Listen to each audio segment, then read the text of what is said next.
I'm sending you light to heal you, to hold you. I'm sending you light to hold you in love. I'm sending you light to heal you, to hold you. I'm sending you light to hold you in love. No matter where you go, no matter where you've been, you'll never walk alone. I feel you deep within. I'm sending you light to heal you, to hold you. I'm sending you light to hold you in love. I'm sending you light to heal you, to hold you. Sending you light to hold you in love. No matter what you feel or what you choose to show, I'm always there for you. So I want you to know I'm sending you light to heal you, to hold you. I'm sending you light to hold you in love. I'm sending you light to heal you, to hold you. Sending you light to hold you in love. I'll walk the path with you. Go slow, dear one, don't hurry. I'll go just like you need to go. There is no need to hurry. I'm sending you light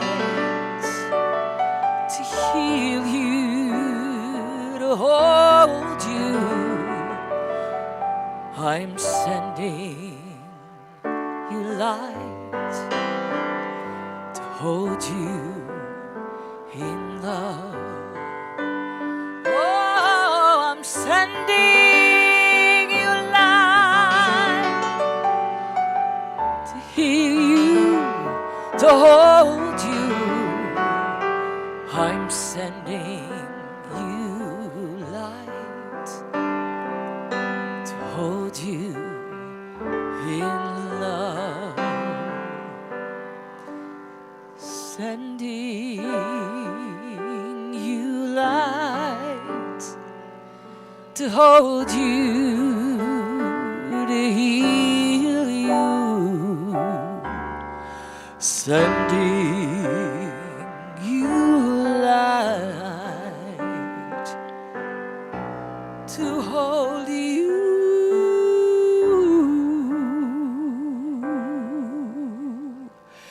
in love.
It's really cool to look out on this sea of tie-dye. Welcome, everybody. Thank you for being here. We are the rememberers, the people left behind, to keep the one who's gone from us alive in heart and mind. The people left to cherish and preserve a legacy. Yes, we are the rememberers, and we will always be. Today, each of us here and on live stream are rememberers, gathered here to be witnesses for our beloved Reverend Dr. Dwight Colby Smith's time here on planet Earth. We are here to honor his life story and who he was. He represented something different to each one of us who loved, respected, adored, and learned from Dwight. From his beloved Thelma to his children, Nicole and Lincoln, to his grandchildren, to his students, teachers, and friends, we are all here to remember the one who is and will always be present within us and all around us, our Dwight. His impact on each of our lives is far-reaching and will be forever felt. Thank you for honoring him and each one of us by being here today. You know Dwight is watching and loving each one of us. Dwight, I hope you've got a comfy seat among us to enjoy what unfolds here today. You are so loved.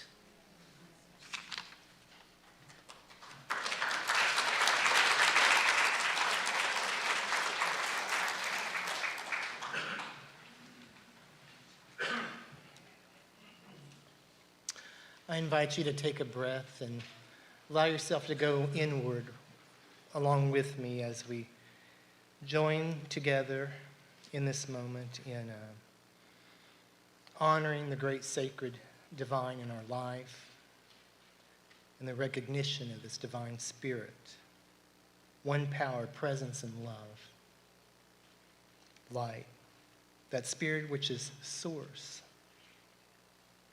of all, source within. Into that loving presence we come to share and celebrate our memories and blessings of love's wonderful and unique light and expression in our lives. As the Reverend Dwight Colby Smith.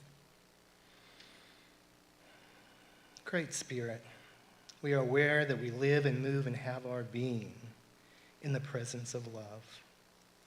This presence surrounds us, lives within us, and unites us, especially now when shaken to the core and thrown off center even, reminded of the temporal experience in this chapter of a soul's journey. Yes, we have love's promise that Christ's light, love's light, assuring us that death is no end. It's the opening of a new door toward new beginnings, a transition toward a higher sphere of life and action.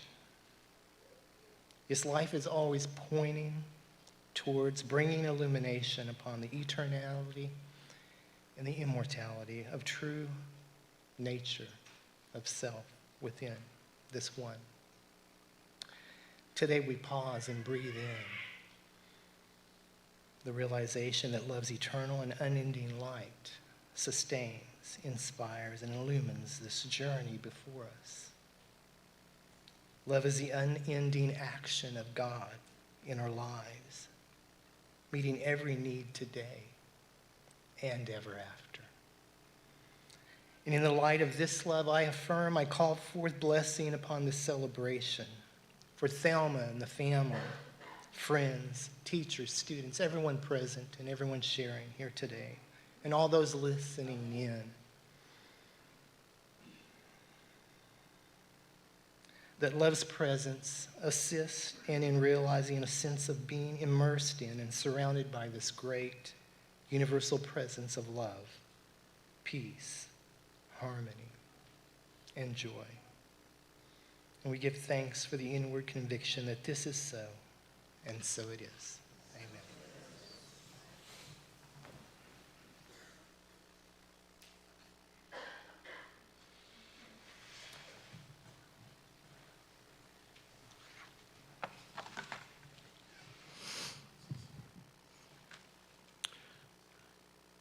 I'm grateful to share a few thoughts and verse in this celebration of my brother, friend, and mentor.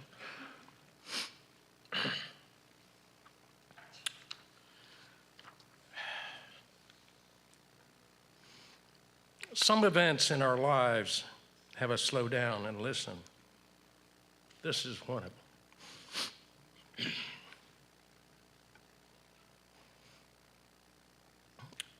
This is a poem, Thoughts Arise.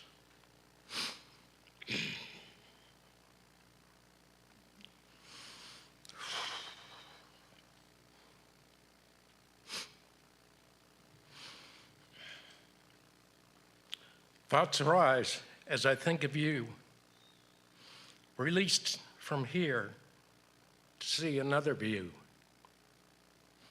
Gone now, what was the fleeting pain? A new perspective from a different plane. Join now with all that came before, the body and what you thought this was for. United with the one you knew was possible, to become the one, the true apostle. Limits are gone of this earthly plane, yet still here in spirit, you will remain. Ever the example of love and acceptance, released to assist and help with guidance. The white dove of possibility, providing a template of what we can be. We look ever fondly on our friendship and love, and your larger-than-life being with a smile and a hug.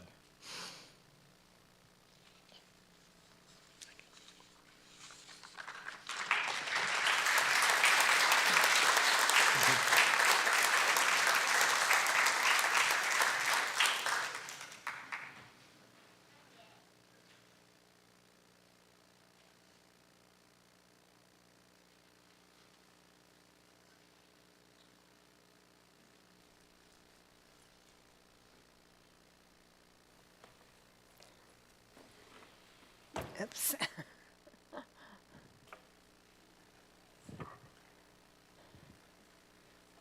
Oh, what a beautiful sight.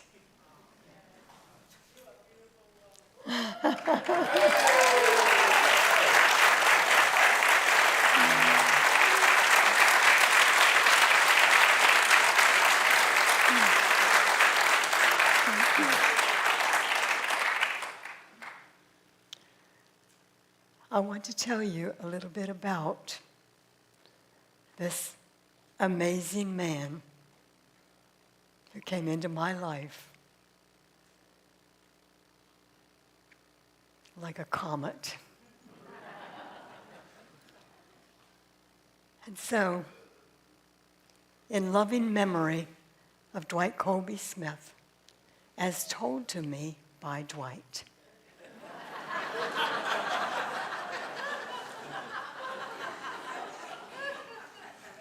He came into this world with a mission on November 19th, 1940, in Bristol, Rhode Island, USA. His mission on this plane was completed on July 17th, 2022. As Dwight made his appearance on this physical plane, he landed in a typical New England atmosphere with two parents and an older brother, Donald. Following Dwight's birth was Douglas, Rodney, and Alden, as well as his two sisters, Cheryl and Holly. I may not have the correct lineup, but these are the siblings he grew up with.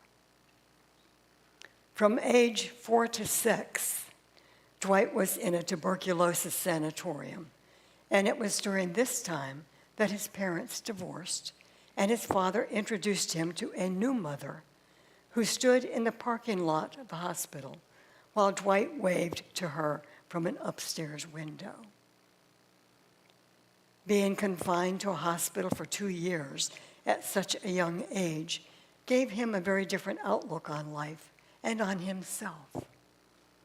He had no real adult supervision or input to his thoughts and ideas, so he learned to go within himself for answers.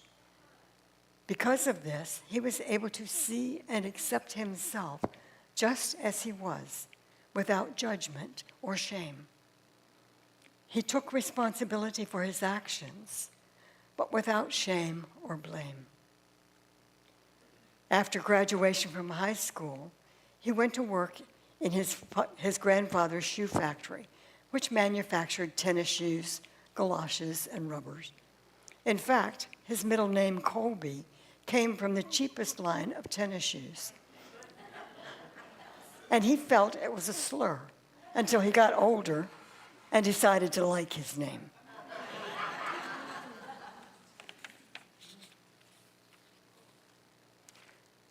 From the shoe factory, he decided to join the Army for 3 years.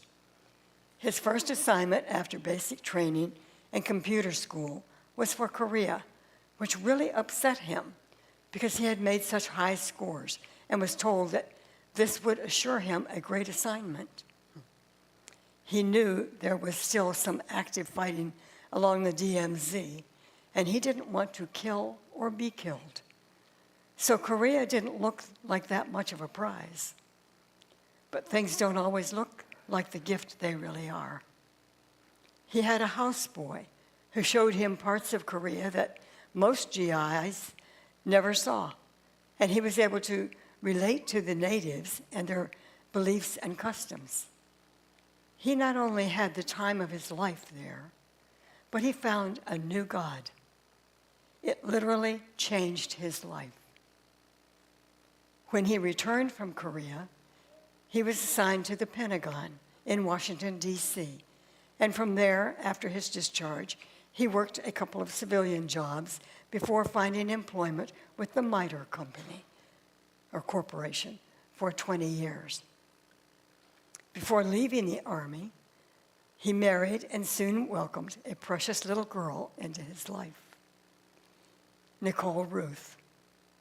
And 2 years later, along came a beautiful son, Lincoln Dwight, to complete the family. A divorce followed a few years later, and Dwight had the rare opportunity and privilege to be both father and mother to these two beautiful young people. And they all thrived in their own way through this journey. Sometime later, Dwight married again to a woman who also had 2 children, Robbie and Lee.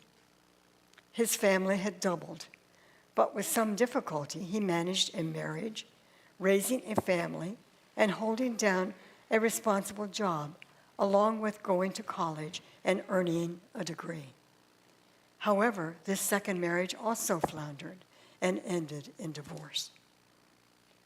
Dwight also began to notice that the religion he had been practicing no longer fit him. A friend introduced him to Science of Mind by taking him to a Science of Mind service. He was immediately impressed with the open, friendly atmosphere and a message that made sense to him. He got more familiar with the new thought principles through classes and services. He realized that the new God he met in Korea expanded even more with these new teachings, and it was expanded exponentially with his discovery of the Christ letters, which he loved and lived. Dwight and Thelma met for the first time at Dr. Bob Carley's church in Falls Church, Virginia, and became good friends. Thelma's church in King George was thriving, and Dwight was deeply involved in classes in Falls Church. He married yet again and moved with his new bride to Fredericksburg to start his own computer diagnostics business. This move brought him closer to King George. Nice. So he could finish his ministerial studies there. Although his business didn't do well, his career as a minister was beginning to. He received his licentiate minister's license and was about to be ordained when 3 women from Richmond, Virginia, came to King George Center Sunday service to ask if there was someone who would be willing to come to Richmond and pick up where a traveling Science of Mind minister had left off to teach a practitioner class. Since Dwight had just lost his day job, he enthusiastically said, "Take me, I'll go." His wife, who had been anti-science of mind all along, said, "I'll go with you and be your minister's wife." He said no. They divorced, and he left for Richmond after his ordination, and Reverend Thelma soon followed. They together developed what later became the Spiritual Mind Center of Richmond.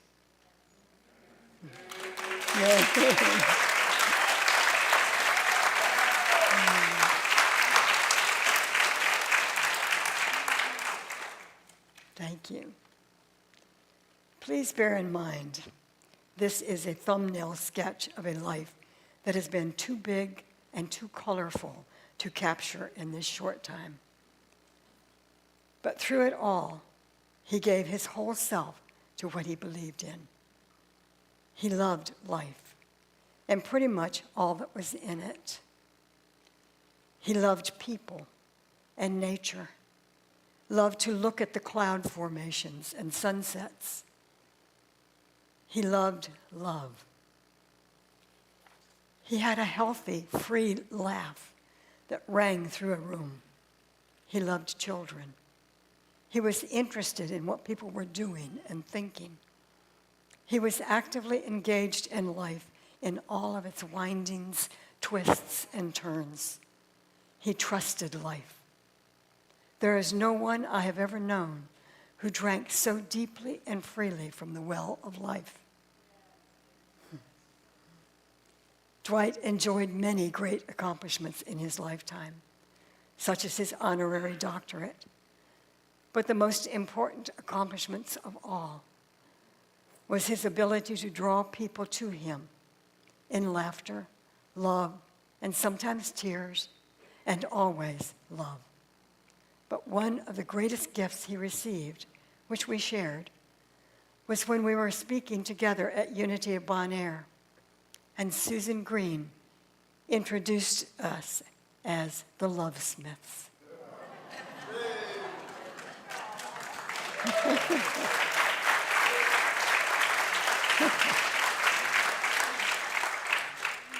You get it.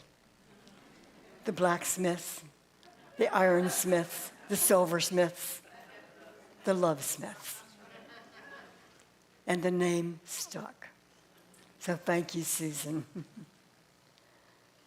Dwight Smith touched many lives on his journey through this lifetime. But even more importantly, all of these lives touched him as well. Thank you all for the part you played in enriching his experience on this trip. He loves you all.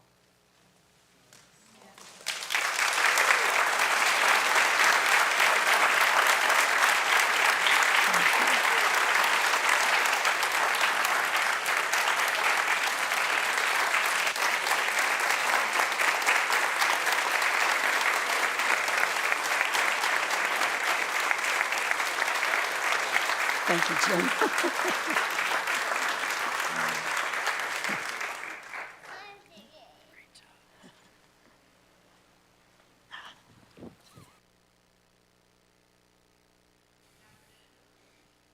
Am I on? Oh, there we go.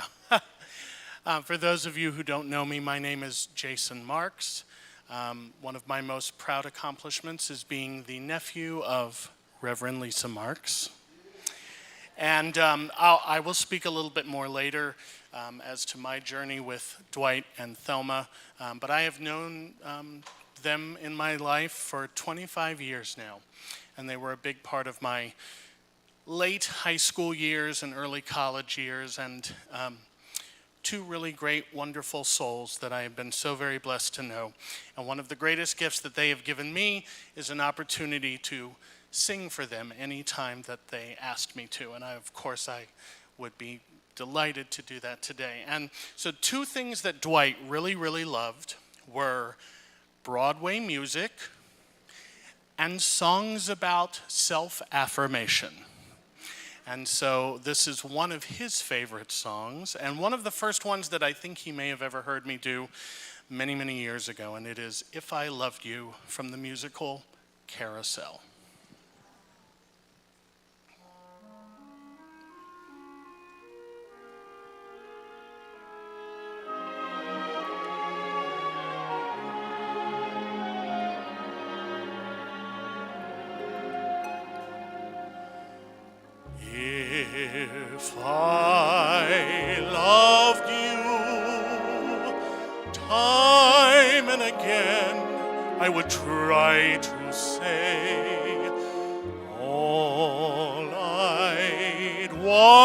you to know.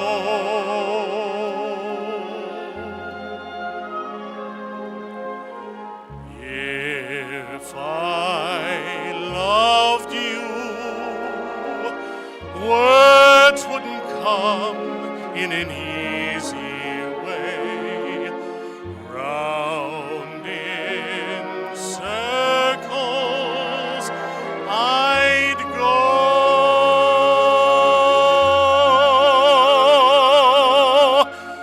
longing to tell you, but afraid and shy. I'd let my golden chances pass me by. Soon you'd leave me, off you would go in the mist of day. Never, never to know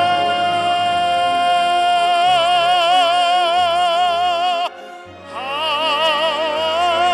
I loved you.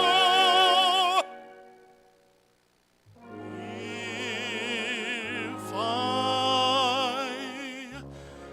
loved you.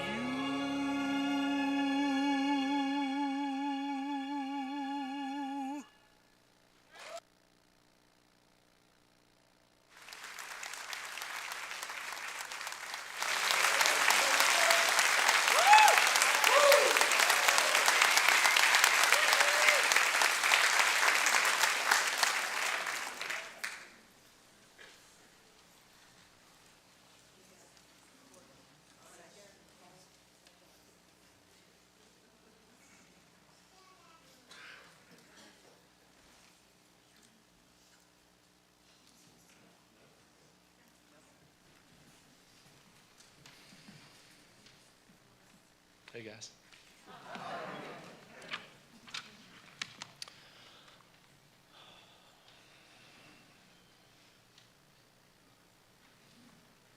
Thank you all for being here to help celebrate my father's life.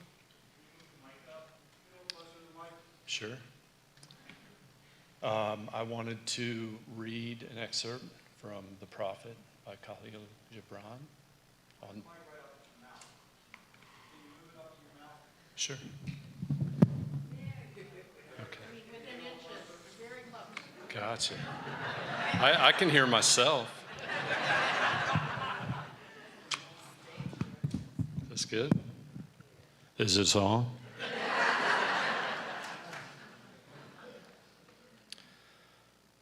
Then Amitra spoke, saying, "We would ask now of death."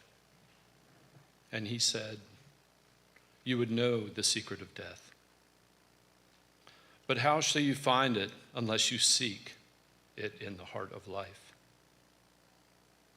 The owl, whose night-bound eyes are blind unto the day, cannot unveil the mystery of light.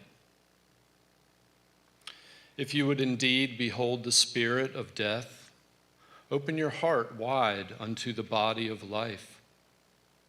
For life and death are one, even as the river and the sea are one. In the depth of your hopes and desires lies your silent knowledge of the beyond. And like seeds dreaming beneath the snow, your heart dreams of spring. Trust the dreams, for in them is hidden the gate to eternity. Your fear of death is but the trembling of the shepherd when he stands before the king, whose hand is to be laid upon him in honor. Is the shepherd not joyful beneath his trembling, that he shall wear the mark of the king? Yet is he not more mindful of his trembling? For what is it to die but to stand naked in the wind and to melt into the sun? And what is it to cease breathing but to free the breath from its restless tides, that it may rise and expand and seek God unencumbered. Only when you drink from the river of silence shall you indeed sing. And when you've reached the mountaintop, then you shall begin to climb. And when the earth shall claim your limbs, then shall you truly dance. So, thanks, Dan.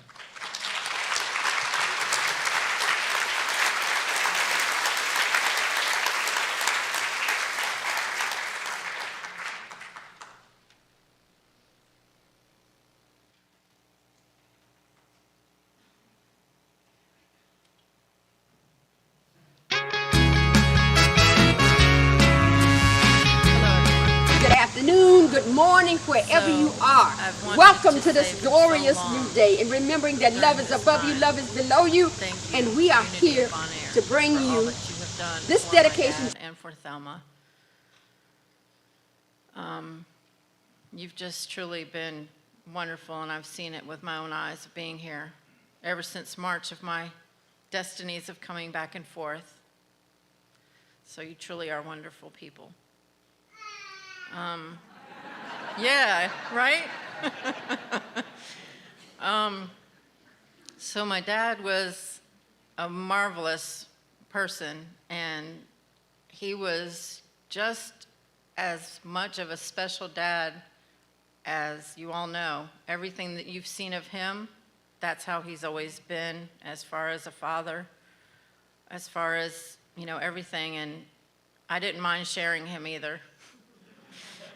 People would be like, you know, I'm sorry, I guess you should come in here. I'm like, oh no, it's fine. You know, I'm used to sharing him. I'm good.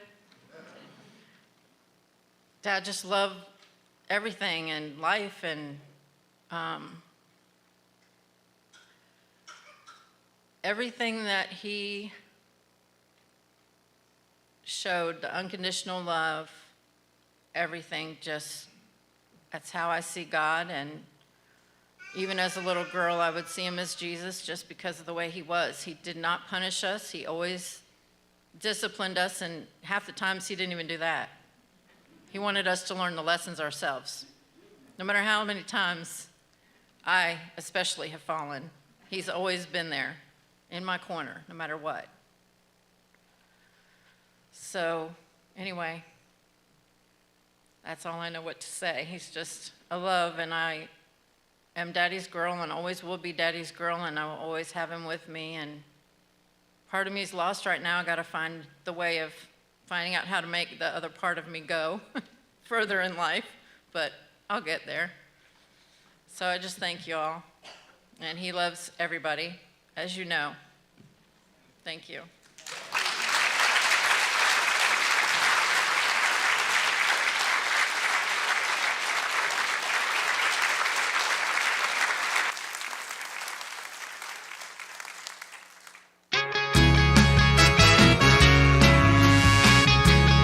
Good afternoon, good morning, wherever you are. Welcome to this glorious new day. And remembering that love is above you, love is below you. And we are here to bring you this dedication to our friend, Reverend Dr. Dwight Smith. All of you out there, listen up, because we have no time for shoes on your feet. We are here to make it clear that barefooting, bare feet, is the way to honor Dwight's transition. God be the glory. Good afternoon to you good folks. My name is Mike Gray, and I feel truly privileged and grateful to God for the opportunity to say a few words about our good brother, Big Dwight Smith. I also want to thank Thelma and Nikki and Lincoln and all the rest of your beautiful family for your love and for this opportunity. When I started to write down this presentation, my intention was to express with some emphasis just how supernaturally special Dwight is to me. But to everyone here, and to countless others who could not be here today, he is equally as special, I'm sure, if not more so. How can one uniquely describe a person as universally well known and as universally well loved as Dwight. So I'm just going to tell you about a few of the life experiences that I was blessed to share with Dwight. Suffice it to say, and I know that all of you will completely understand me when I say that Dwight is the most kind, most loving, most spiritual, and most genuine person that I've ever known. I met Dwight in the spring of 1970 when I started a job at the MITRE Corporation in McLean, Virginia, where he was already employed. He has told everyone who knows us both, that when he first saw me, he thought I might have been a Black Power militant type with my afro and beard. But then we met, and he discovered that I was nothing more than a young, fun-seeking, wide-eyed hippie, just like him. And we bonded immediately. We hung out quite a bit those first few years, quite often spending time with our children. And before long, God blessed us both even further by connecting us with our respective soulmates. I met Gloria, and Dwight met Thelma. Our families were truly complete. There was a weekend when we drove up to Ohiopyle, Pennsylvania, to go whitewater rafting on the Youghiogheny River. Can you imagine an adventure like that in the company of Life is a Joyride, Dwight Smith? It was magic. And what joy-filled times of fantasy we shared with the kids at King's Dominion and Busch Gardens and at the MITRE Corporation's family picnics. And I'm sure that Nikki and Lincoln recall, as I know our kids do, a few sessions during which our combined family would, laughing uncontrollably, all run around madly a darkened room that was bombarded by a relentless strobe light. And laughing the hardest of all would be Dwight. More magic. And even though we moved to different parts of Virginia as our lives took on new directions and new responsibilities, the Lord always kept us connected. Whenever Gloria and I hosted one of our Christmas breakfasts at our home in Fredericksburg, Thelma and Dwight would surely be in attendance, Dwight complete with his bare feet and Santa Claus hat. In December of 2018, we all visited Christmastown at Busch Gardens for a thrill-packed evening of good fun and good food. We were also able to join Dwight and Thelma in Richmond for the opening of Thelma's exceptional art exhibit in June of 2019. And thankfully, there were many other visits, all filled with jovial spirits and Dwight's infectious laughter. I thank God for allowing me to walk this life with Dwight Colby Smith. And I thank God that I will spend more time with Dwight and with all of you other saints in the heavenly paradise where our joy-filled Dwight now resides. May God bless you all.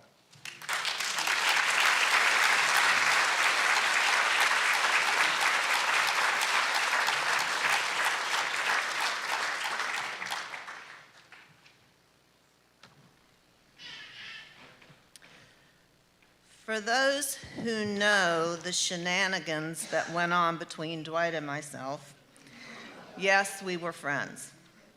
In fact, we were buddies. That's what we called each other. Some of our spats were legendary. But here's the thing. We knew we were safe enough with each other to pull through them. And we always did. In fact, Dwight loved to talk about how well we were doing, and he was always willing to look at how we could do things better, including lunches and getting together for coffee.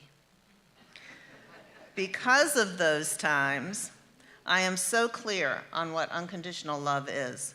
He taught me, and that's what I carry for him, unconditional love. In fact, long before I started taking Science of Mind class, we had established a friendship. I was finishing my master's in counseling at the time and doing my internship, and many days he would call me during my lunchtime to see how I was doing. I promised him I would start classes once I finished my comps, and I kept my word.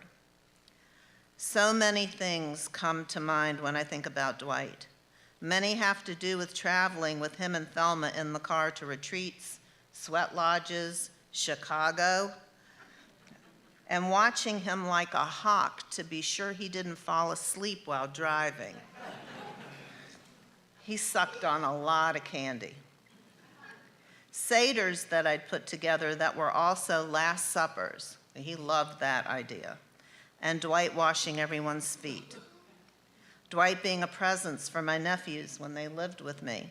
Fun times with friends I met through him and Thelma. Ignite Your Light weekends, Healing Hearts. And maybe most of all, since I grew up Jewish, Dwight wanted me to understand his relationship with Jesus and talk to me about it quite often.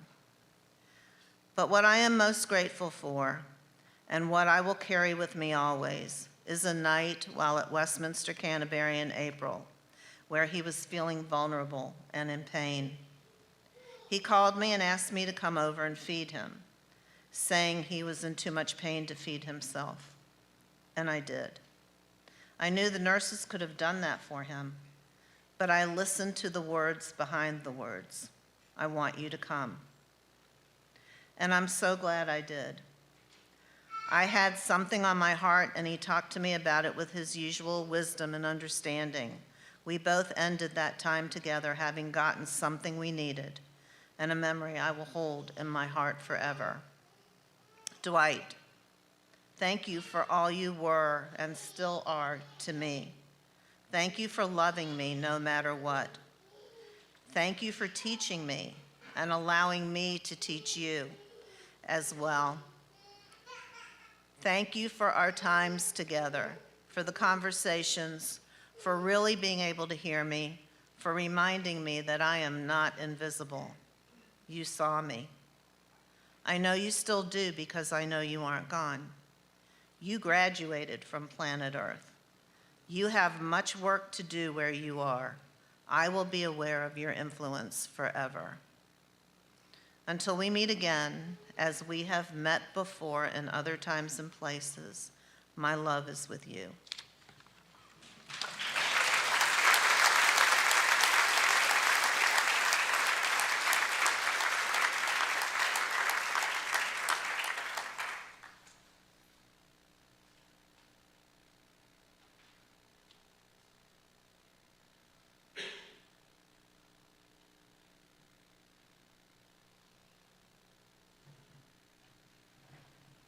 Tie-dye everywhere.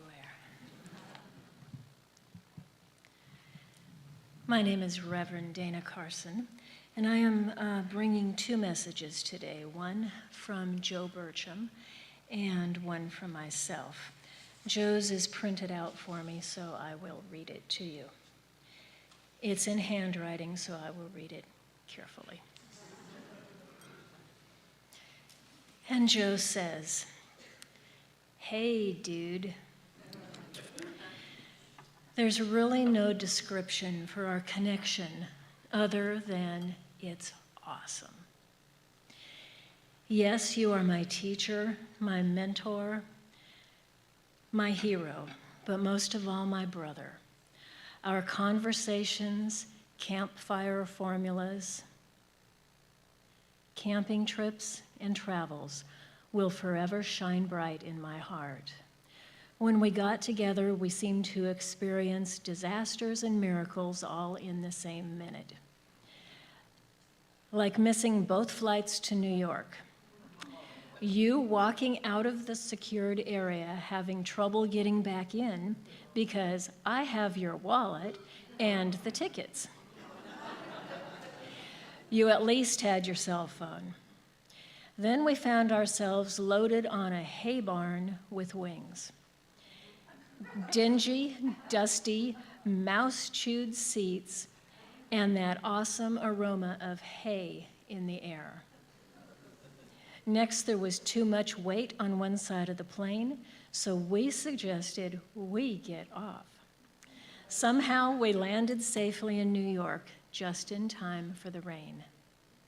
We laughed our way through every minute of it, as we always did. I look forward to seeing you again. I miss you. Bye for now.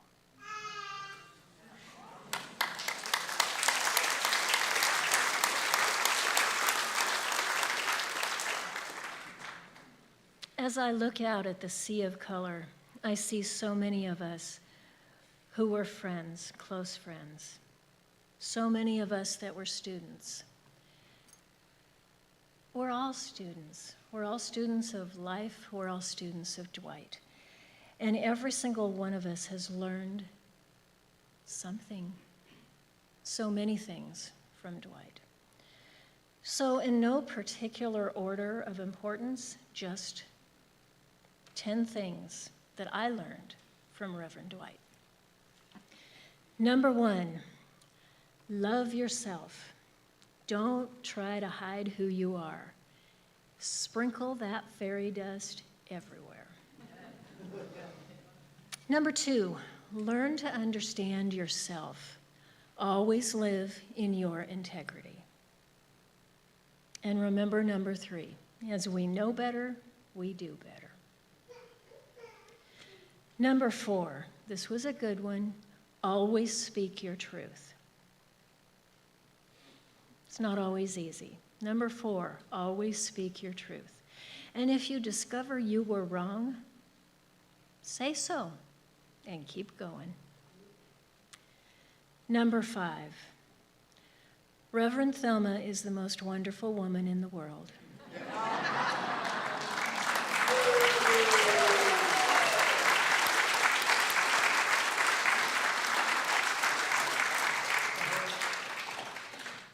Number 6, do what is right for you and let other people do what is right for them.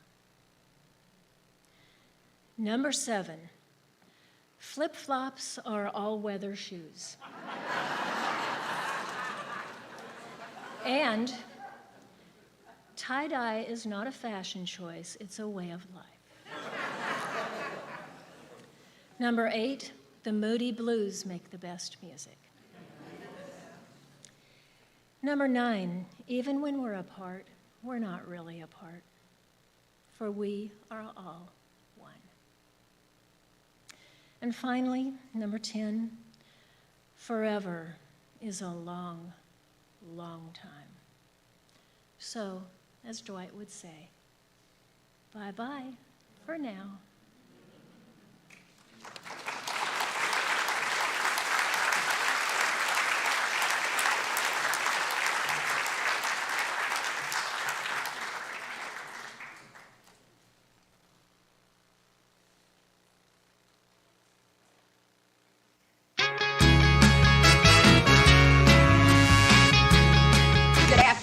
Good morning, wherever you are. Welcome to this glorious new day. And remembering that love is above you, love is below you. And we are here to bring you this dedication to our friend, Reverend Dr. Dwight Smith. All of you out there, listen up. Because we have no time for shoes on your feet. We are here to make it clear that barefooting, bare feet, is the way to honor Dwight's transition. Because he is now free. I am Dr. Imaja Jubilee, and this is the Barefooting Crew. Roy. Valerie. Patty. Georgia. Barefooting.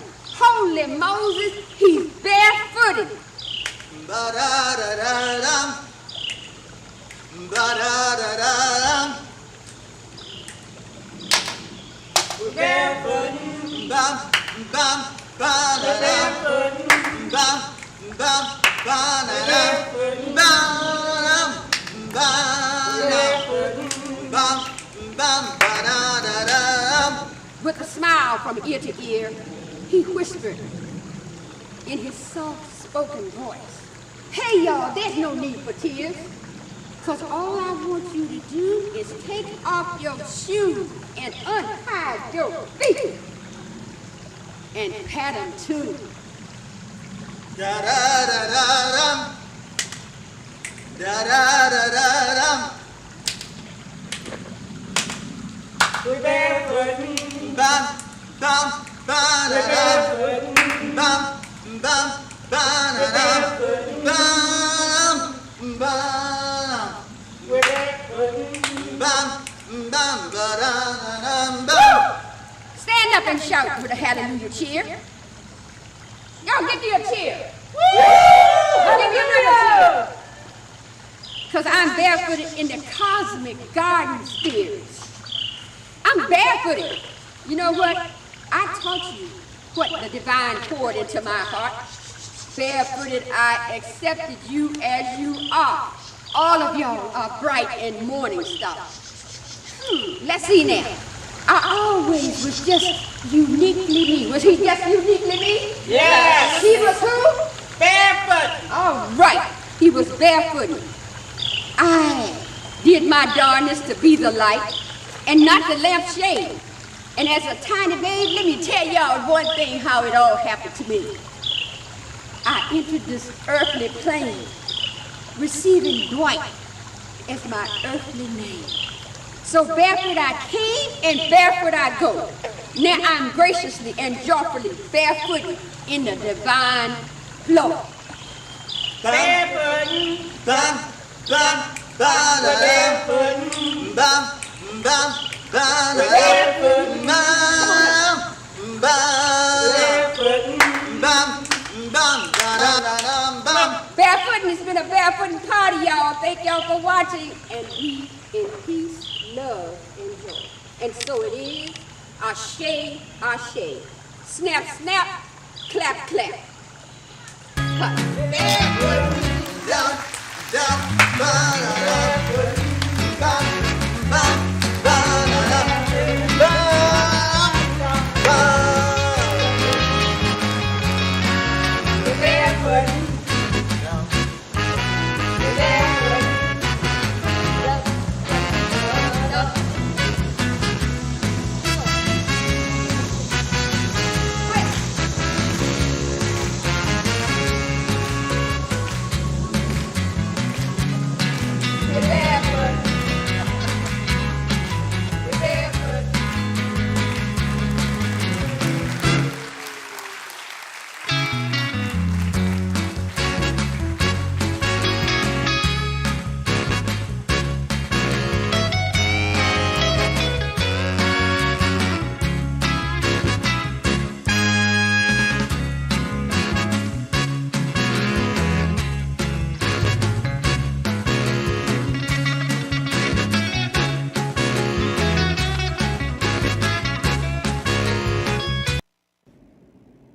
Hello, beloved ones.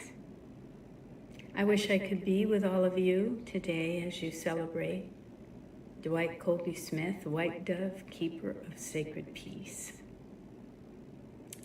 But at least we have technology, and I will be there through technology, watching you all during the service. I want to speak directly to my beloved soul brother because I know he can hear me, and I know he is there watching you all. He wouldn't miss this show for nothing.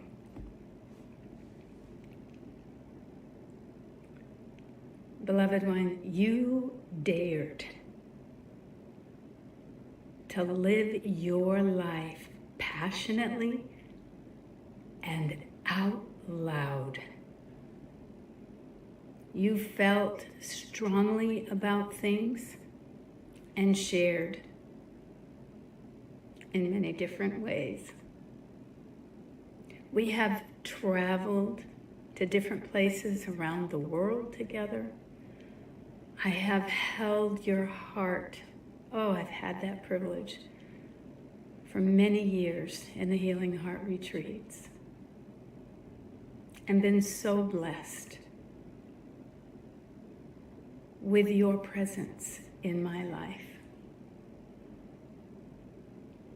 I love the Buddha laugh, which I will hear forever coming from you. And that lovely white hair flying and your bare feet going along the lawn or wherever you happen to be because you had a focus and a destination to get to. Your love for humanity and life is still great, big, huge. I smile every time I think of you and hold my heart.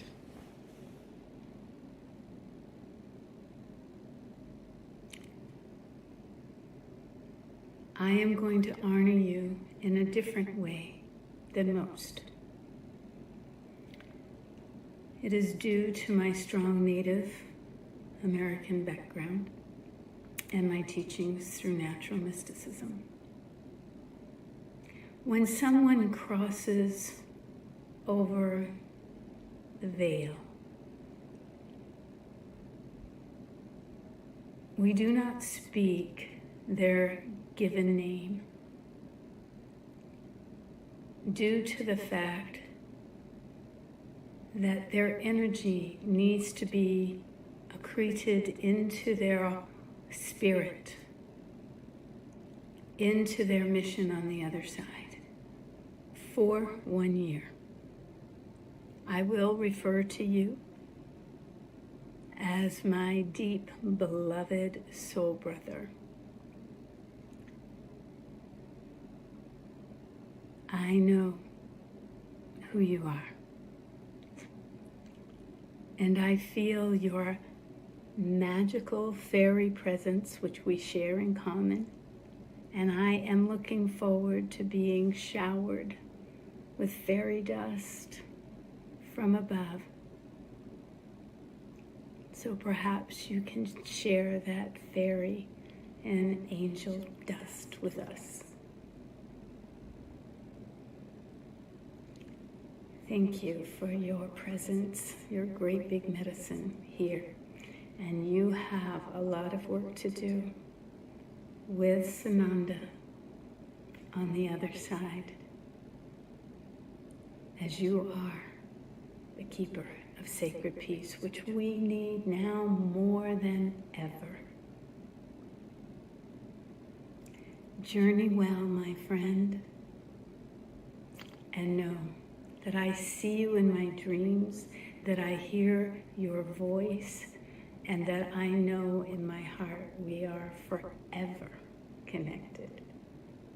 I love you deeply and dearly. Hi, everyone. I'm not going to be able to be with you in person, however, fully present with you and Dwight and Thelma and Nikki and Mike and all of his friends on this special day where we remember our beloved brother Dwight Smith. Dwight is such a special being. I had the pleasure of meeting him and Thelma about 30 years ago at a retreat in Cool Font, West Virginia. There was an immediate bond with Dwight, which has lasted for 30 years. So I know that our beloved brother is with his beloved brother Jesus, and I know that we will be seeing him again. So today I'm holding him in love, and I know all of you are too, as we celebrate the beloved being Dwight. Hello there, Brother Dwight. Hi, Dwight.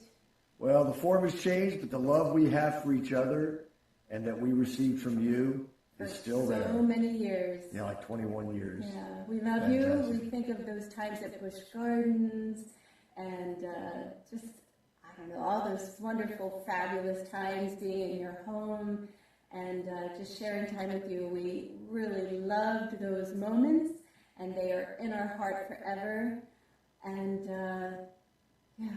And we're going to make sure that we stay connected with your beautiful friends that love you and your fantastic bride in your honor. Right. And I know your favorite song that we do. Before you do that, Armand, Okay. I just want to say, Dwight, we have beloveds that have are no longer here in physical form, but I get messages from them, and I have one unity minister that when I'm a little stressed or uptight or about something, I always hear a voice saying, "You got this." So I'm just going to wait for you to give me a message when I need some uplifting and courage. So. I love it. I love it. So here's the Dwight's favorite song. The only thing that separates one people from another is the wall inside their heads when they forget we are all brothers. I won't forget that you're my brother. And we know this. You're still here. You're still here. Guiding and comforting me. Oh, you're still here. You're still here. And now you're free. We love you, buddy. We love you. And Alma's wearing tie-dye in your honor. Tie-dye in your honor, That's baby. right. Love, peace, and tie-dye. something. Love and yeah. Peace. Live, love, peace. We love you. Ciao, bro. Bye.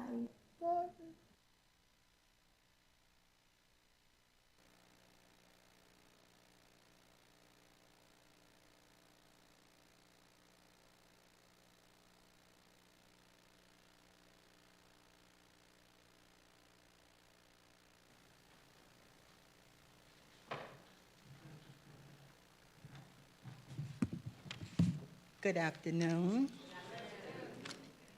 Reverend Christine Coates could not be present with us today, so I'll be reading her message for her. And I am Reverend Linda Cannon. I met Reverend Dwight in the mid to late 1980s. We were both students of Science of Mind. We ended up taking Science of Mind prayer practitioners through ministerial classes together. All of us, including Reverend Thelma, were fairly new to Science of Mind. All three of us were experiencing the unfoldment of our spiritual selves. Our lives changed so much during that period, and we have always been supportive to each other. It was during that time that I had the privilege of witnessing the growth of the love of Reverends Thelma and Dwight shared for each other. It was a beautiful thing to watch the unfoldment of their relationship. The first time I met Dwight, he was barefoot, long-haired. It wasn't white then, and yes, he wore a tie-dyed shirt. I thought to myself, he must be a Jesus wannabe.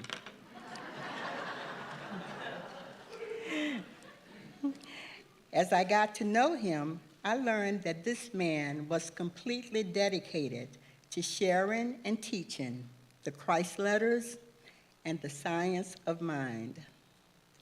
Emerson wrote an essay on the meaning of success. The last sentence states, "To know that one person has breathed better because I have lived, this is what it is to have succeeded."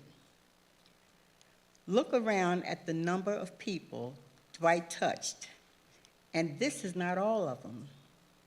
There are ones watching on YouTube from many states and other countries, and those who were caught in the ripple effect. I think that we can say Dwight didn't just succeed, he was an overachiever. I asked Dwight to give me a message to share today.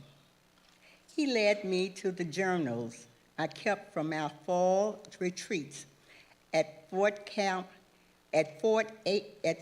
A.P. Hill. So here are a few of the messages he shared. I can't not live. My intent is to cherish and nurture my intellect. Put your focus on the results and not the clearing. I am embraced in the light of the Christ. Yes, Dwight, you are embraced in the light of love, and so it is. Amen.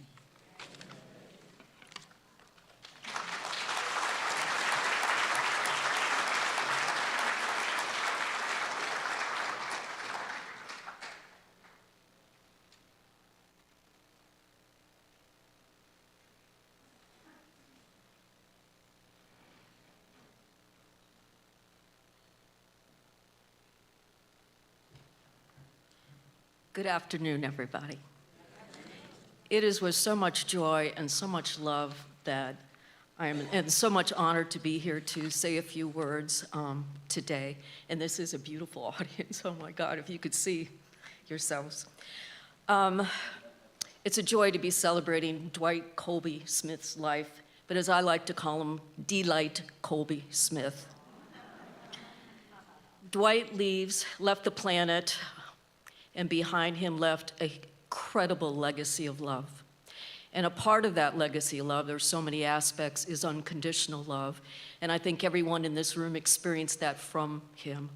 But the other side of that, and what he taught as a teacher, as a minister, as a friend, as a counselor, was unconditional love for ourselves, which is big. It cannot be understated. Years ago, and I don't know how far back this goes, Lisa, you probably know, but on Sunday service at the Spiritual Mind Center, we sang a song, I Love Myself the Way I Am. And surprisingly, it's on the program today. Oh, as Dwight would say, big Buddha laugh on that one. So as we sang that song in the early days, I was so uncomfortable. I really couldn't sing it, and I could not wait for it to end, quite frankly, okay? So we're gonna sing it today, right? So anyways, I look over and there's Dwight in all his glory, this man singing this song, I Love Myself the Way I Am, in total joy, heartfelt radiance. And I thought to myself, I want that. I wanna feel that, okay? And hanging around with Dwight and Thelma for the next, 27 years helped me sort of get there. It became more comfortable. The other thing that happened in those early days, and all of us probably here have experienced Dwight's hugs, it isn't just a hug, it's a message. Dwight, in that moment, you were the only person in the room with Dwight when you got a hug. And there was a message with that, how wonderful you are, how beautiful you are. And that was a little hard for me to hear at first too. But through the years and being on my own spiritual path, of which Dwight and Thelma were a tremendous part of, it's gotten to be more comfortable. It's obviously still a work in progress. But a few years ago in a channeling, the Divine Mother said to me, if you could see yourself as I see you, your beauty, your radiance, how could you not love yourself? And I feel that in every hug Dwight gave me, that was his message. If you could see yourself as I see you, how can you not love yourself? And that's profound. For me, that was so totally profound. And then on the other side of it, I read a quote that the Buddha said that if you truly loved yourself, you could never hurt another. And when I read that, I went, whoa, that is the total root source of all the problems in the world. If we truly loved ourselves, how could we hurt another? And that was the cause. We don't love ourselves, so that's the cause of wars and murders and abuse. And it's also the solution. So Dwight's legacy of love, I feel, is not only unconditional love for other people, which ripples into solving so many problems of the world, but also in how we can love ourselves, which is huge, because I truly don't feel, and I'm not preaching to the choir here, we can't unconditionally love other people unless we do unconditionally love ourselves. And Dwight lived that authentically in every moment of his life, and I think that was truly profound. And that ripple effect of that legacy of love, that aspect of his legacy of love is huge and just goes on and on and on, and as someone said, across the planet. So Dwight, for that and for all the years of friendships, the retreats, the trips, the counseling, for you being there all the times that I needed you to be there, I am absolutely so grateful, and I truly, truly love you. And by the way, I, a few years ago, received in a giveaway ceremony Dwight's fairy dust. So if you'd like a little sprinkle today, just come see me afterwards and I'll hook you up. Okay, thanks.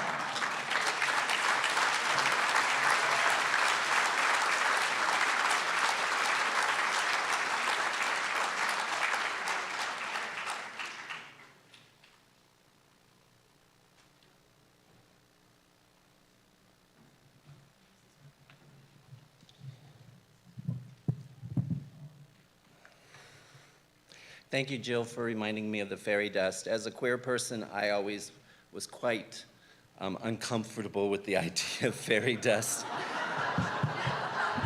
I related a little too closely with it. I secretly loved it, right? You know, I met Dad about 20 years ago when I moved to Virginia. And I had challenged myself to visit 10 places of worship in 10 weeks, and the first place I went was the Spiritual Mind Center. Immediately, Thelma and Dwight became my dad and mom. I had an earthly dad, but I needed a spiritual dad, and Dwight stepped up, and every time he saw me, he said, son.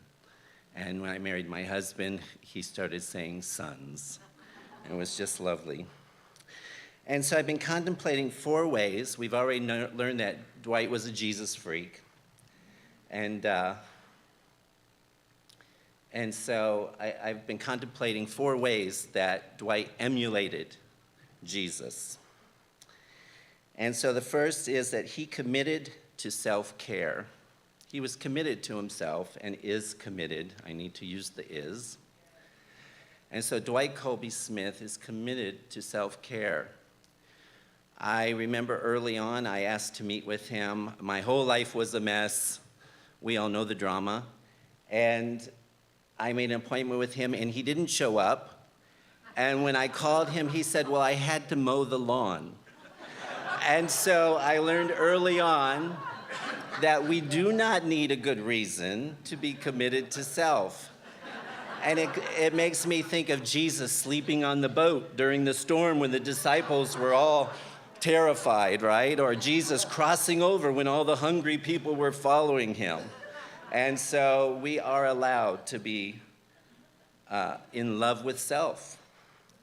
And another way that Dwight emulates Jesus is he's mutually committed, or he's committed to mutuality of self and other. And I think all of us in this room know that already, right? We all have an example of that. There's such a great cloud of witnesses here to the goodness of God and the love of and for Dwight Colby Smith. Third, he is committed as a teacher. I had Dwight as a teacher for practitioner's class, which is the 3rd year of Science of Mind, allowed me to find my no. We were supposed to, in practitioner's class, you go through and you mark everything you've ever had in your body, right? Everything you've ever manifested, and then you go to look at the cause. And so I said, absolutely not, right? No. So I found my no, and he said, okay. And then the next week, I felt like talking about it. Fourth, he emulates Christ, Jesus, as a leader in the world. When we were traveling last year, he gave me a letter to Pope Francis. And he asked me to mail it from Europe because he had already mailed it from the US and he wanted to make sure the Pope got it.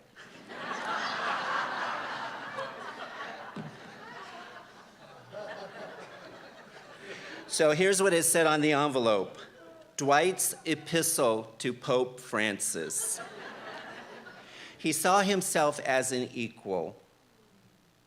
He saw that responsibility. He didn't just believe that he should be an equal, right? That's why he saw Jesus as his brother. He knew he was an equal, even to the Pope, and he actually highly regarded the Pope. So I am grateful for what he has taught me as my spiritual dad. And so many of us here that it's just lovely to see. Dwight always said his hula hoop was big enough for everybody, and I truly believe it.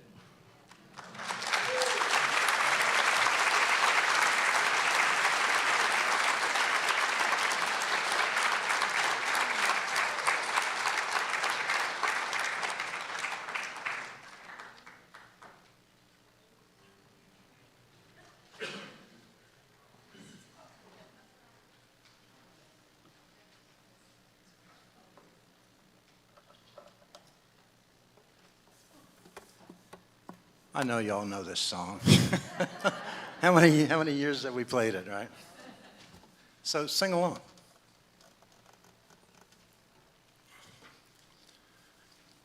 Just have to put it in front.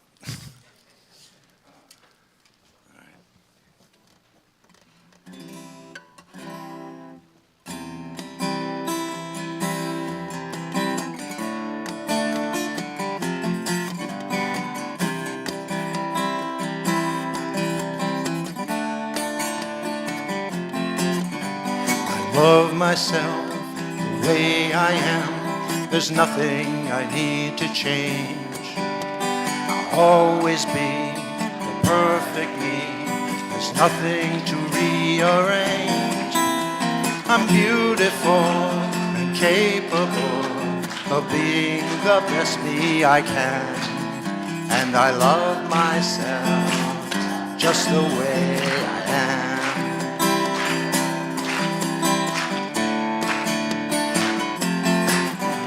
I love you just the way you are. There's nothing you need to do. When I feel myself outside myself, it's easy to love you. Behind your fears, your rage and tears, I see your shining star. And I love you just the way you are.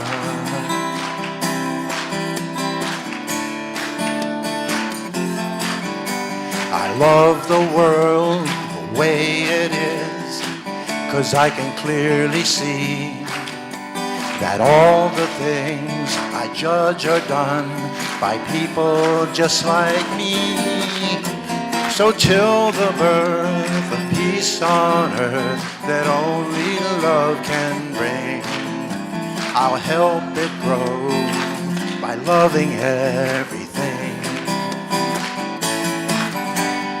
Love myself the way I am, and still I want to grow. But change outside can only come when deep inside I know I'm beautiful and capable of being the best me I can. And I love myself just the way I am. I love myself just the way I am. I love myself just the way I am.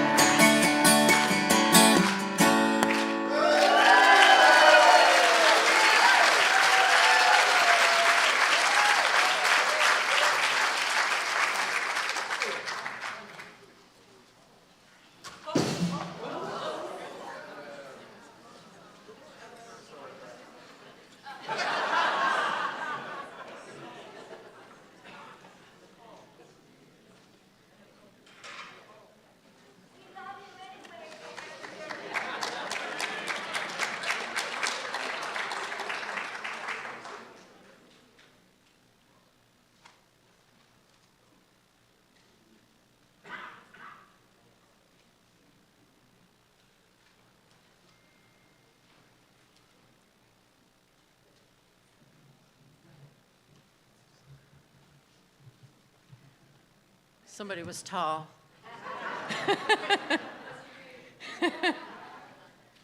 So I'd like to introduce some of Dwight Colby Smith's grandchildren.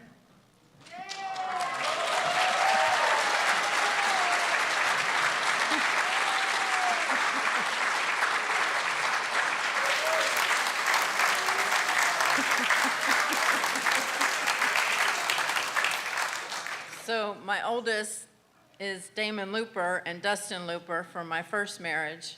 This is Genesis Salvaggio from my second marriage. And this is Milo Smith and Penny Smith from Lincoln. And Olivia. Can't have them without Olivia. So yeah, it's great. He's very proud of his grandchildren. Pretty awesome. Loves them very much, and yeah. And he has some other grandchildren. And he does have other grandchildren as well. Okay, can all his grandchildren stand up?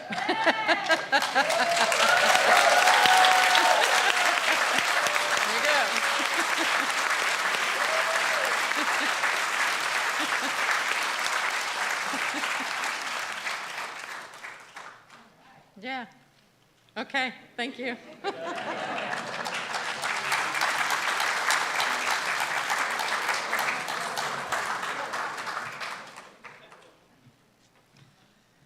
So I want to let you know that during the reception, you have the opportunity to get a floating candle and put prayers or a blessing or something into it and take it outside and put it in the fountain.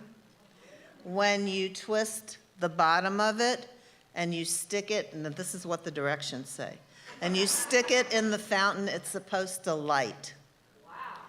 So I have about 75 here. So if families or couples or whatever would take a candle, and then if we run out of candles, just go to the fountain and bless them. Okay? All right. And I just want to take a moment to do some thank yous for Thelma. Thelma would like to thank Reverend Patty for all her time and attention to Dwight and the family throughout his illness, and for all the help with us using the church today, and all that went into that, and for timekeeping when people speak. We appreciate you, Patty. We want to thank Barbara Spicer for the wonderful reception and coordinating all the food, and that's coming after, so I hope you all will stay. We thank Dana Carson for making the cake, and to everyone who brought food today, to all the musicians for their participation today, Claudia and Lucy, Dan, Nancy, Jason, Jonathan, and Valerie, Dan and Sherry for sound, Corey for live streaming so our friends near and far could be part of this day. The Science of Mind ministers who have participated today, including the ushers and greeters, and to all those here for your love and support.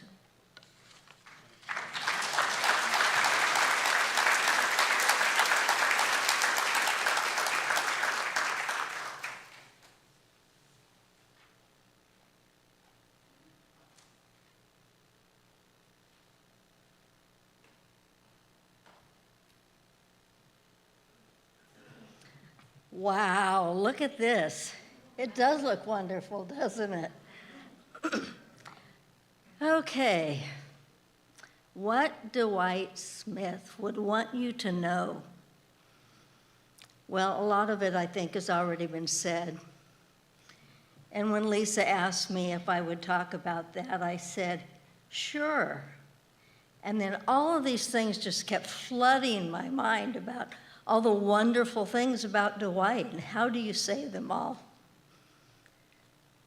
I think he would want you to know the unconditional love in your hearts,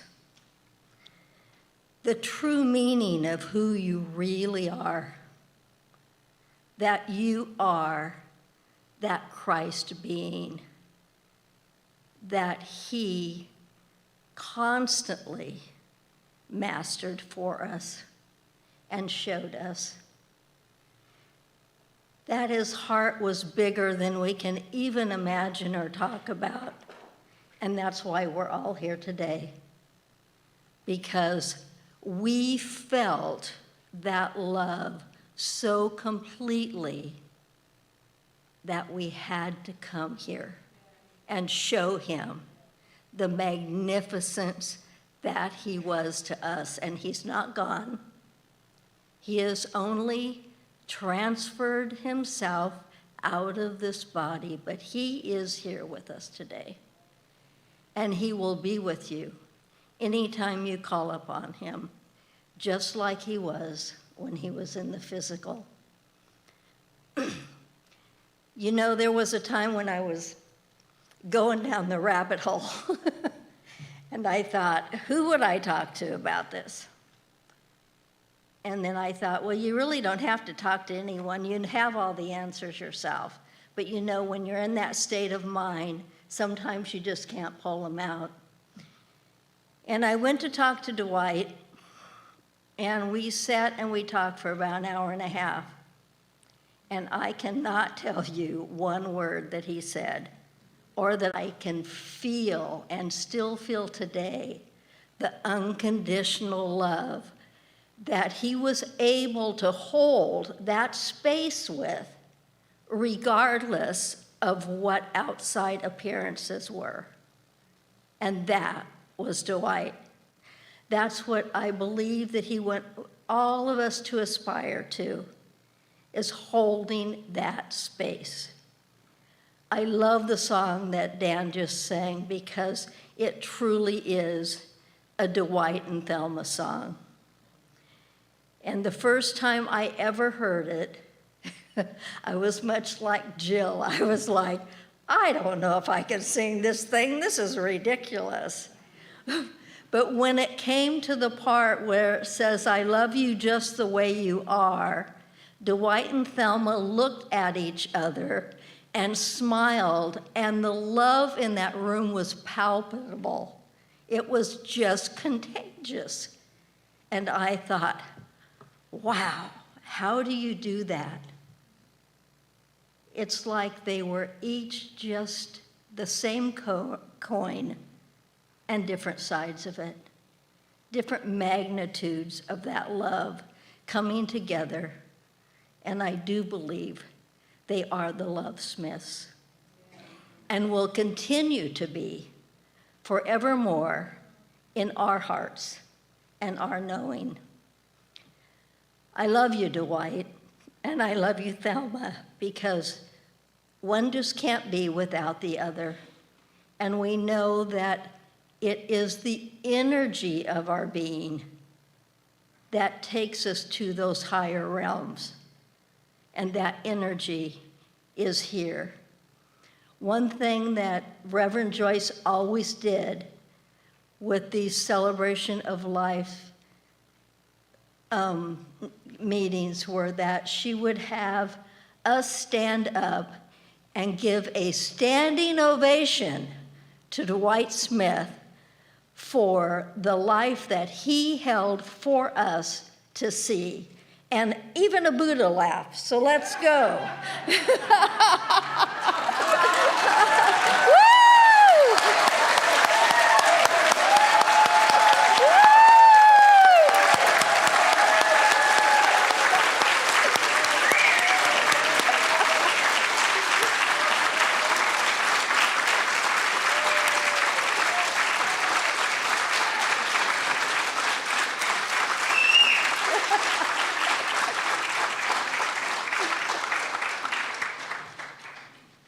So love yourself the way you are, and I love each and every one of you the way you are.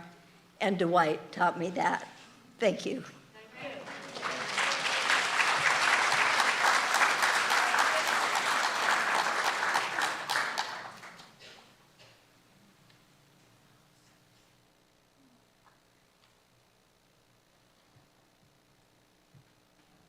Hi, my name's Reverend Susie. Dwight was my teacher and my friend, and he's so deep in my heart. And Thelma and Dwight both have taught me unconditional love, and I experienced for myself. So when Dwight was in the hospital, and he wanted me to come and do prayer treatment for him, but he could hardly talk.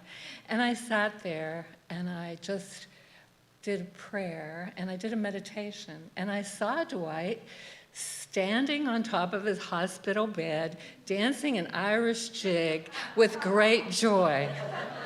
And as I was coming over here today, I felt that joy. I knew he was going to be in this room, just filled with joy at our rejoicing of him. When I first started teaching the practitioner class, Dwight used to come to my class, which I loved, and we had so many great discussions. And so one day he comes in so excited, and he goes, Susie, I've always wanted to be like Jesus. And I said, I know. And he says, but I can be Dwight. And I go, oh, yes. But I thought, well, don't you already know that? But I know he got it on a deeper level because whatever, we just get it deeper and deeper about loving ourselves. And I think Dwight would want us to remember to go deeper each time to love ourselves. And one of the wonderful things about Dwight was his vulnerability and teaching us to be vulnerable with ourselves and others. And that is true unconditional love. So I thank you, Dwight. You're here, always in my heart and in this room. So thank you.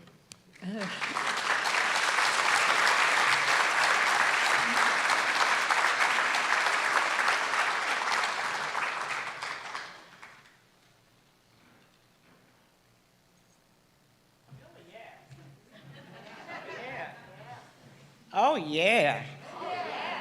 Oh, yeah.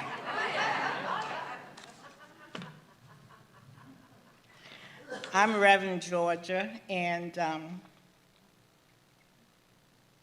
Dwight, I got my eyes on you. I don't really have anything to add that hasn't already been said. I mean, everybody before me stole everything I was going to say. But as a Reformed Pentecostal girl,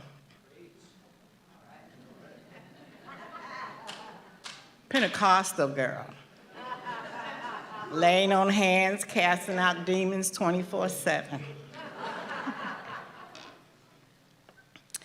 I want to thank my friend Lydia. Stand up. Because of Dwight's teaching, she stood in her truth, and she shared that truth with me, and because of that, I stand here today. I want you to know that.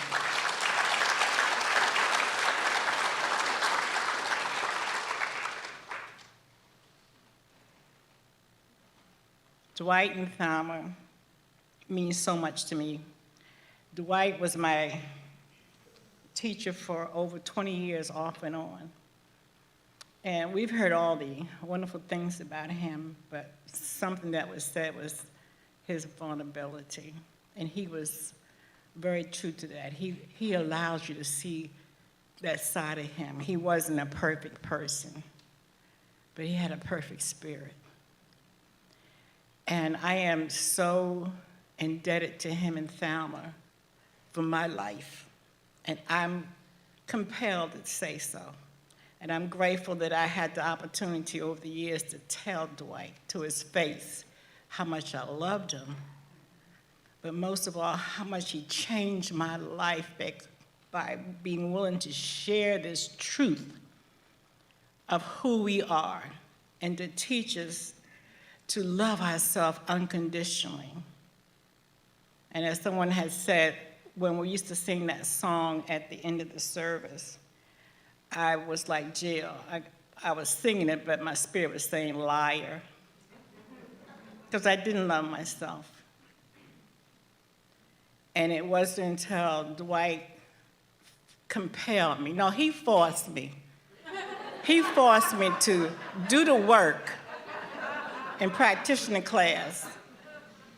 And I have shared this more than once. And it was one night I was in tears. I left out of his house because we were doing classes at the house. And I sat in my car and cried because he wanted me to go back down to that rabbit hole and face the demons that I had hid away for years.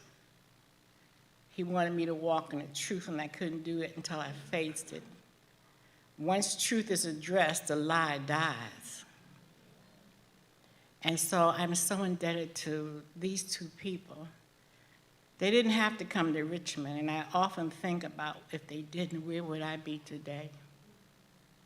If they didn't decide to do the work and be committed to it. Thelma, I love you with everything within myself. And Dwight, I got my eyes on you and I love you. When I look out on this rainbow of people, my spirit says, well done, Dwight. Well done, my brother. For all that you've done, the lives you have changed, the seeds you have planted, will go on and on like a ripple effect. So I will close with this. One of the things that Dwight lacked was rhythm. I'm gonna have to keep it real. He didn't have any rhythm.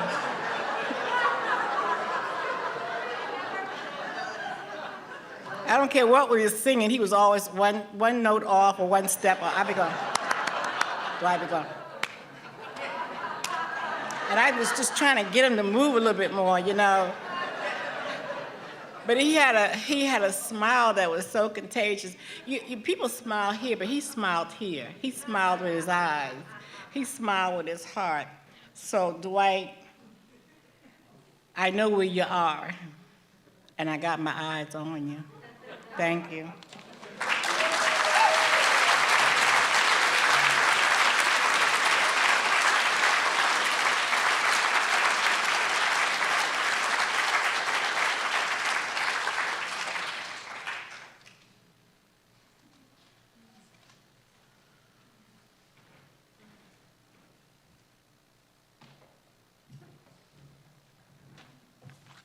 Hello again. Hello. When I think about what Reverend Dwight would want us to know, he would want us to know that it is a fine thing and it's a desirable thing for us to unconditionally love one another and ourselves as he unconditionally loved us. When we think about Reverend Dwight, yes, love is the theme. As a matter of fact, in dictionary.com, which we use now, when the word love is used, there should be a big old picture of Reverend Dwight there. Yes, Reverend Dwight is and was the epitome of love.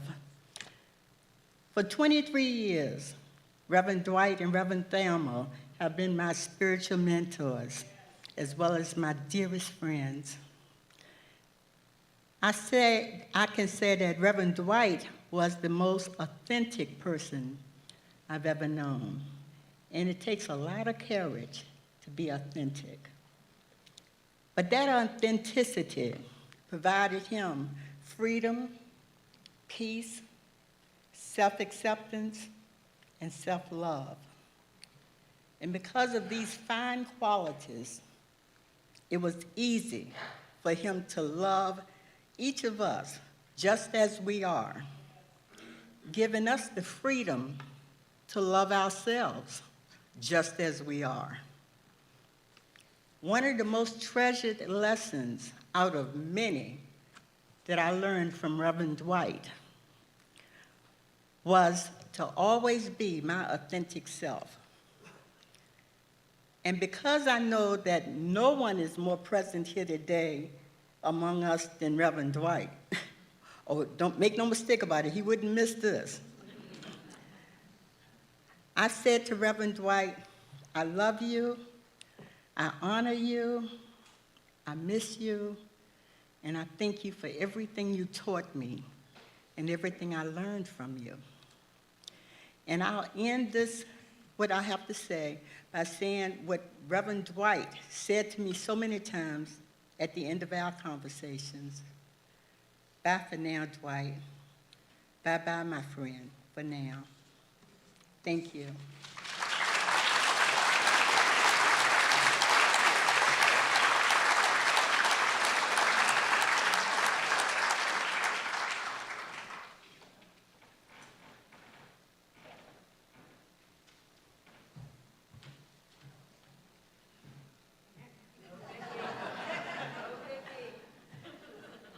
Amazing. Wow. I have to do that. My husband's not here, so I want to show him what this looks like.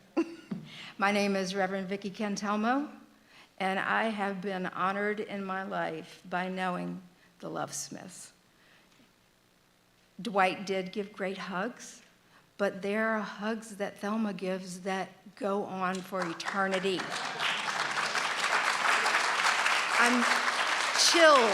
I have chills all over me when she hugs me, and I feel spirit just flooding through my body. So thank you, Thelma.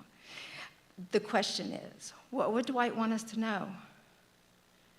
And the first thing that came to my mind was that he is free. He is free, and so are we, but we are connected to our humanness right now. And he would want us to know that it goes on, and you came from love. You are love. So whatever is going on in your life, things that get you down, things that make you happy,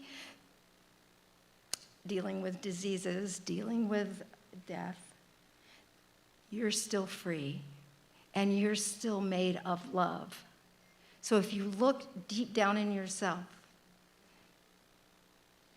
Dr. D would want us to know that we are love. We are energy of love. And that is just something that he really impressed me with in my life and in his teachings to me, and so did Reverend Thelma. And for that, I am so grateful. I'm not going to take a long time. It's time to close up. So I'm going to leave you now and thank you. Blessings to all of you that came this afternoon to help celebrate this wonderful life. And thank you, Thelma. Thank you. Love you.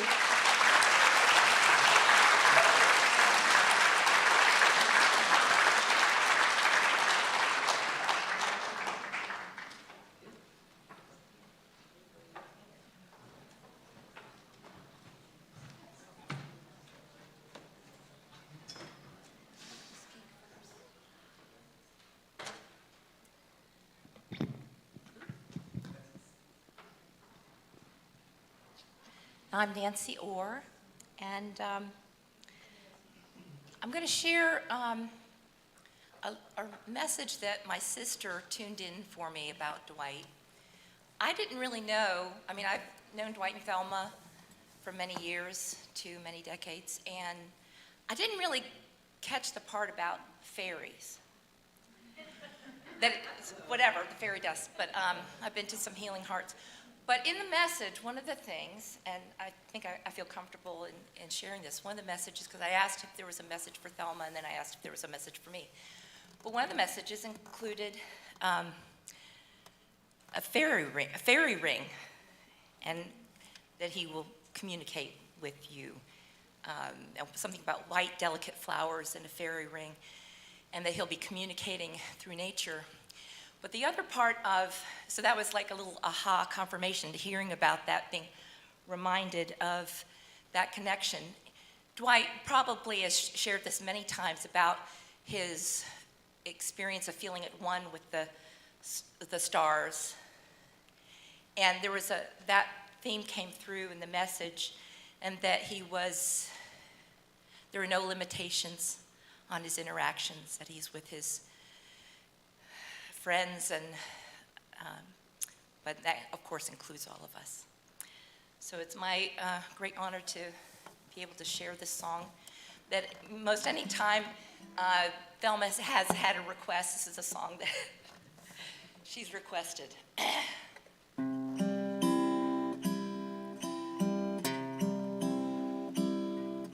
Sitting alone on a hillside, confused about what to do. Choices were all complicated. It was time to think things through. Spotted a striped caterpillar, stretching her face to the sky, then dragging her cumbersome body an inch at a time. I was feeling the pain of slow progress when a friend of hers fluttered by, and as I leaned close, the caterpillar spoke with a voice as soft as a sigh. And she said, "Butterfly, please tell me again I'm gonna be alright. I can feel the changes is coming. I can feel it in my skin. I can feel myself outgrowing this life I've been living in. And I'm afraid of change. So, butterfly, please tell me again I'm gonna be alright.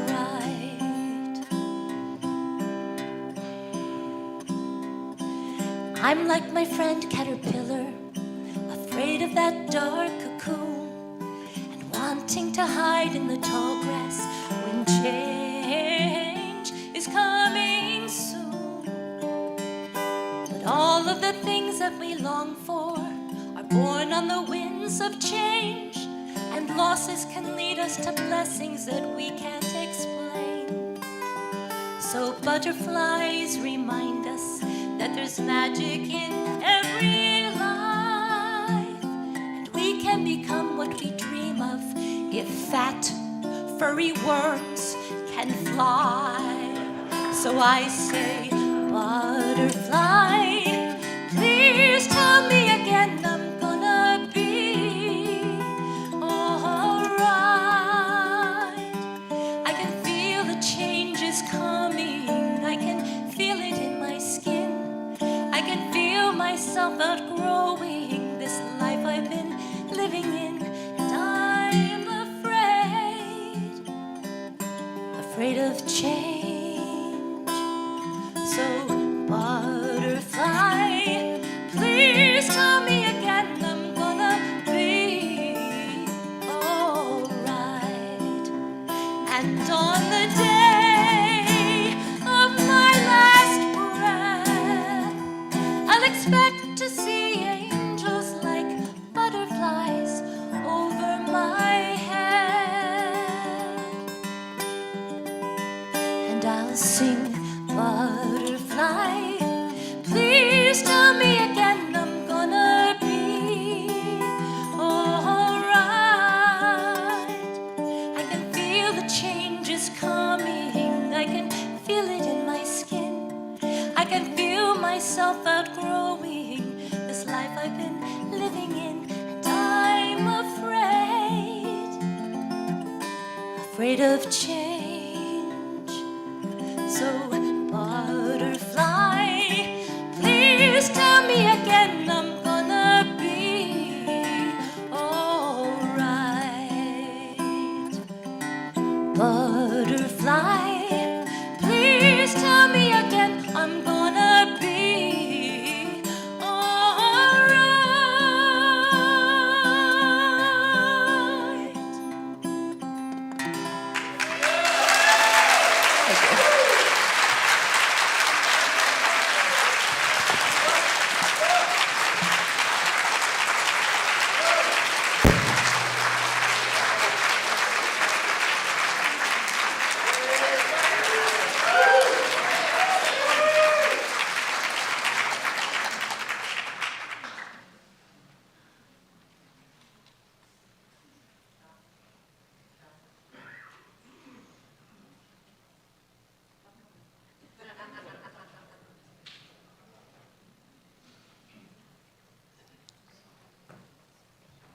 Thank you.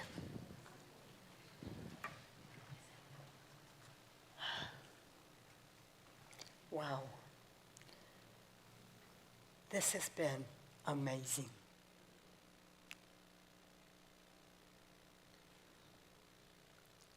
Believe it or not, I'm speechless.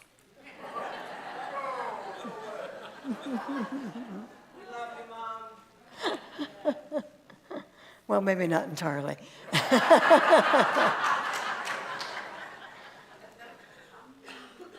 So, Dwight encouraged me to write this little book.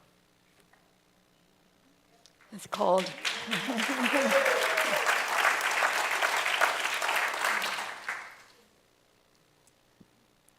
The Parable of the Mayfly.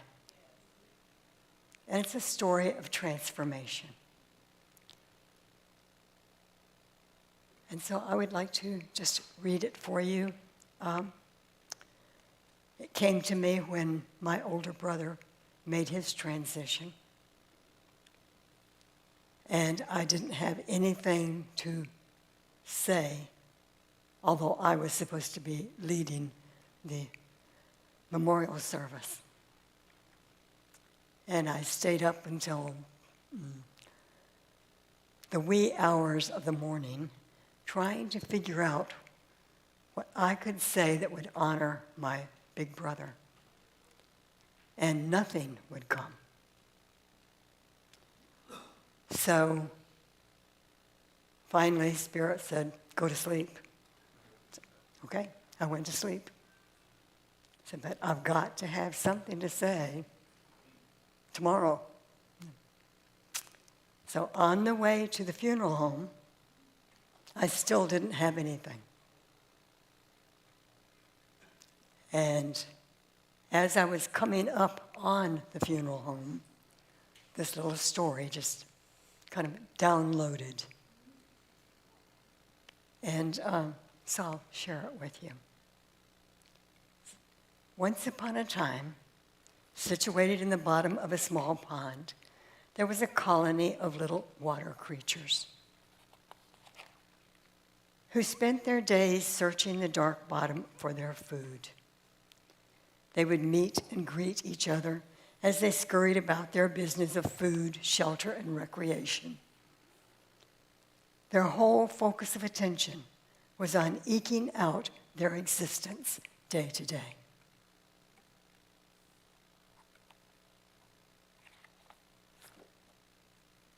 One day, as everyone was actively engaged in their usual occupations, one of the little creatures happened to look up.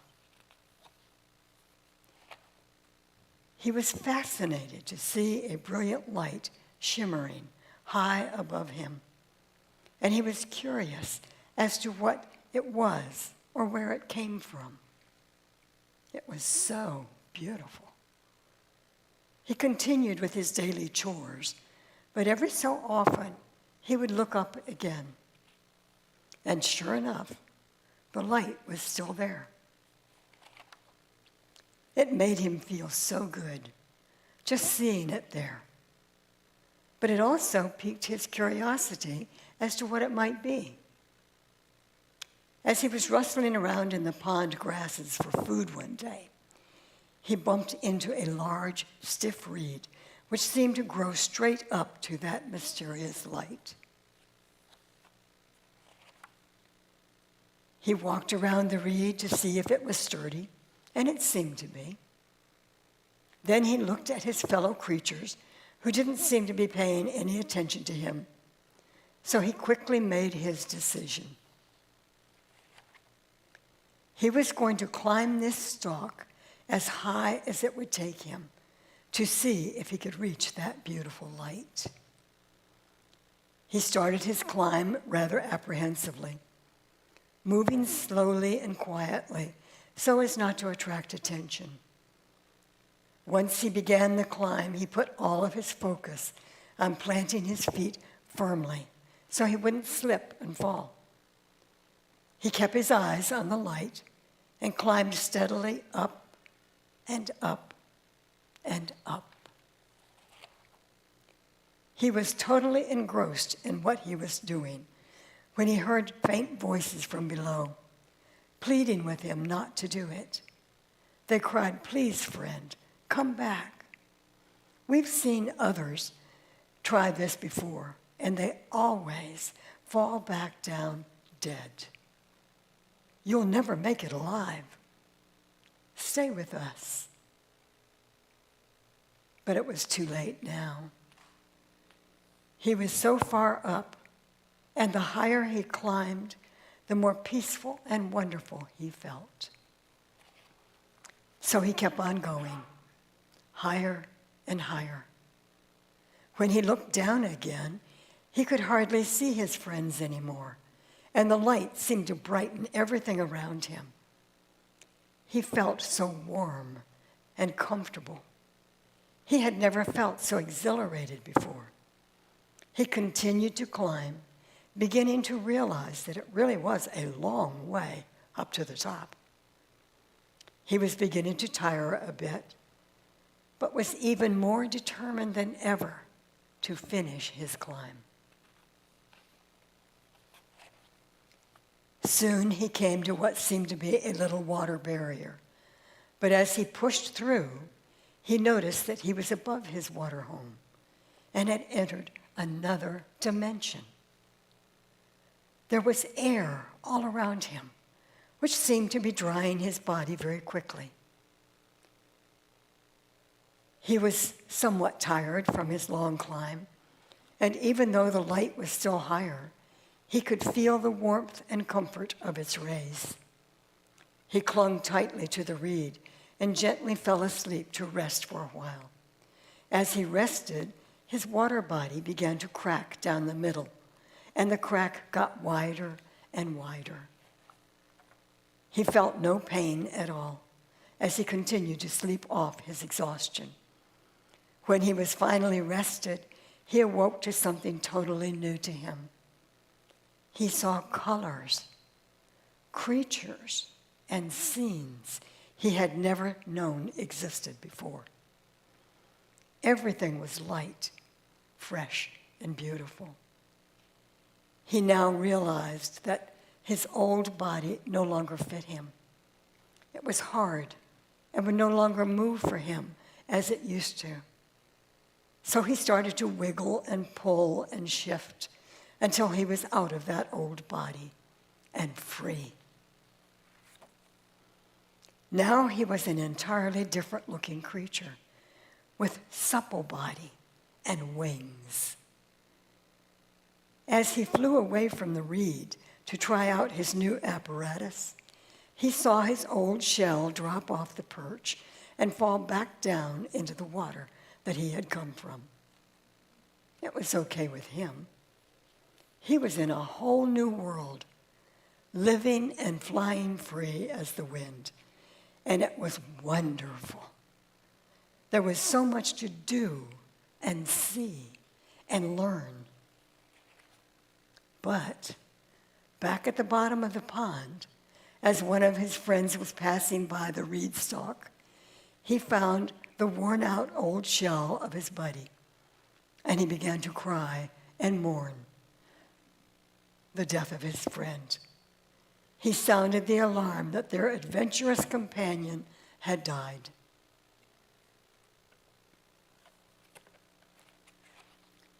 Everyone gathered around and gently carried the empty body away as they talked about what a great guy he had been. And it was too bad that he had to die. They had a funeral and buried the empty shell as they cried and lamented that death had taken yet another one of their fellows. But was it death? In reality, their friend was still very much alive. Instead of being a water creature, he was now a mayfly. He had died to one expression of life so that he could live another one. Isn't that really what we all do? Life can't die. It just keeps changing form, growing from one expression into another.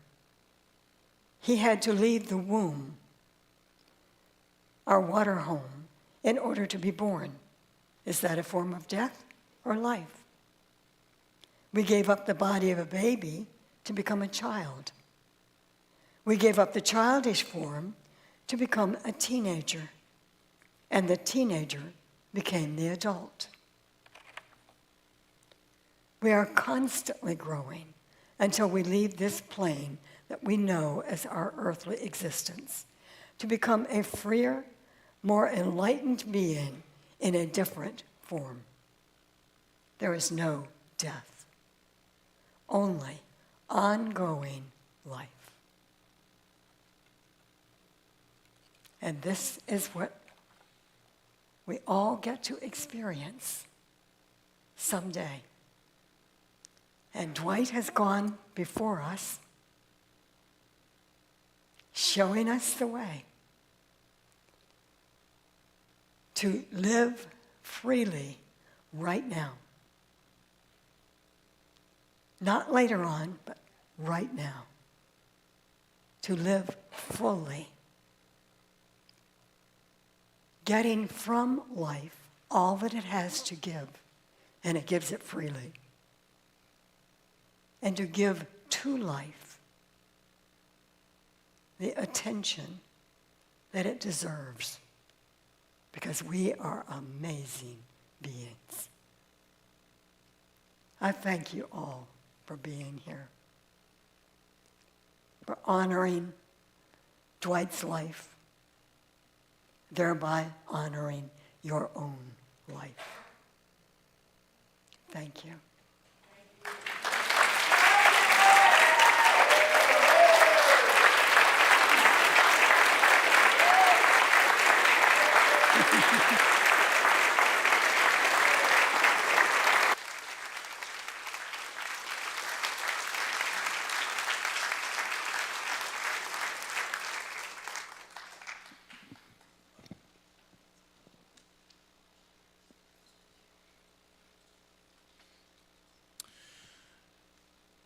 So much has already been said today, and everything that people have said has been echoed in my heart and spirit. One thing that I wanted to thank Dwight and Thelma for was your constant support of me and my brother when we were younger during my mother's transition. And I hope that Dwight is with my mom and dad right now celebrating. And the other thing that Dwight always told me very proudly was that I was one of the few people who could make him openly weep loudly. Whenever I sang, he would just come right on up to me with tears coming down his face and go, "You did it again."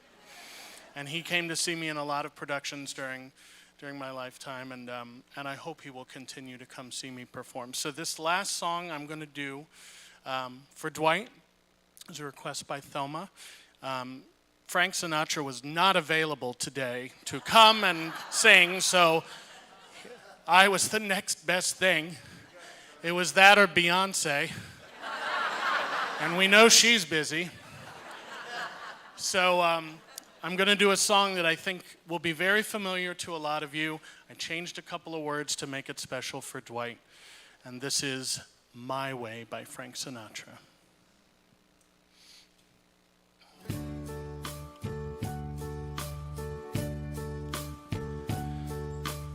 now we're gathered here, and so we face Dwight's final curtain. Friends, I'll say it clear, I'll state my case, of which I'm certain. He lived a life that's full, he traveled each and every highway, and more, much more than this, he did it Dwight's way. Regrets, he may have had a few, but then again, too few to mention. He did what he was called to do and saw it through without exemption. He planned each charted course, each careful step along the byway. More, much more than this, he did it Dwight's way. Yes, there were times, I'm sure you knew, when he bit off more than he could chew. But through it all, when there was doubt, he ate it up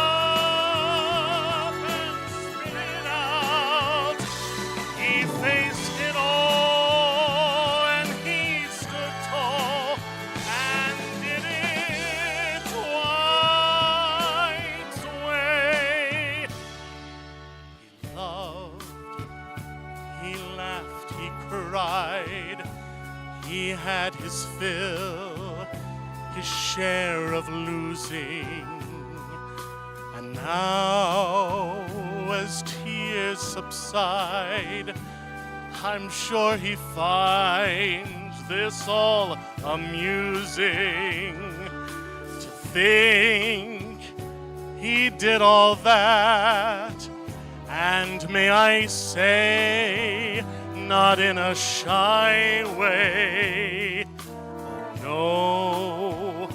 Oh no, not Dwight. He did it Dwight's way. For what is a man? What has he got? If not himself, then he has not to say the things he truly feels, and not the words of one who kneels. The record shows his spirit glows. He did it Dwight's way.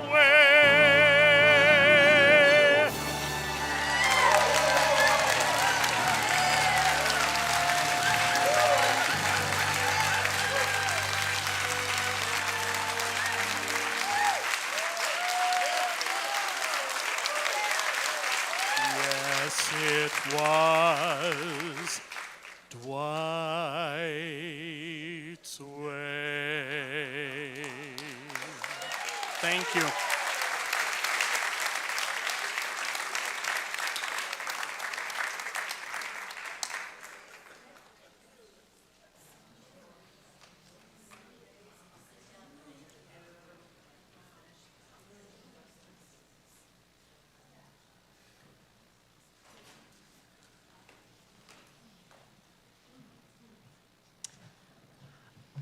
So we've been together for a little while, and we're at that part of the service where we were going to do an open mic. And what I would like to propose is that anybody who would like to do the open mic can stay here and share with one another and let other people go and eat. Because it's been a little while. You all have been great, and I think this has been completely and totally awesome. Is that okay with you, Thelma? Okay. So what we will do is we will do the closing treatment, and we will do the flute, and then people who would like to stay in here can stay in here and share, and those who would like to eat can go to the reception. Yes.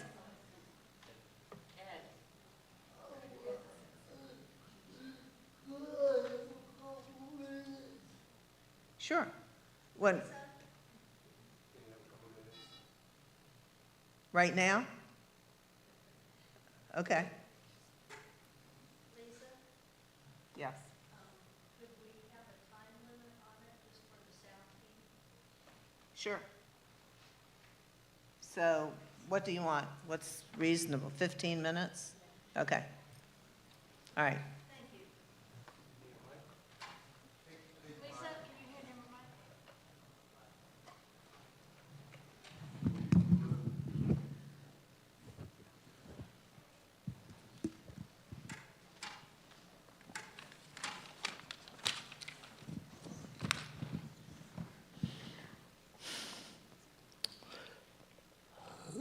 Good afternoon.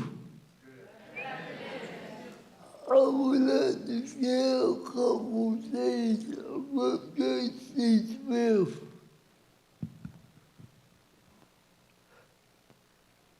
He was my friend. He was my supporter. And he was my confidant. He was my friend, he was my supporter, and he was my confidant. 1989 was an incredible year for me. 1989 was an incredible year for me. With mixed emotions, I left a secure job at the local independent center. With many mixed emotions, I left a secure job at the Norfolk Independence Center. To begin a new job, doing policy work in Richmond. To begin a new job doing policy work in Richmond. I started living with the love of my life, Chris Bird. And I started living with the love of my life, Chris Barrett. In the spring of '89, I will meet another incredible person. In late spring of 1989, I would meet another incredible person who would not only be a tremendous support, who would not only become a tremendous support, but a trusted friend and confidant. but a trusted friend and confidant.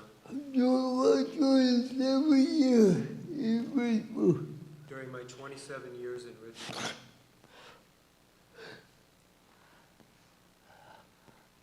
the next man joined the agency I was working for as an administrative assistant. Dwight Smith joined the agency I worked for as a temporary administrative assistant. He never allowed me to call him secretary. He never let me call him secretary.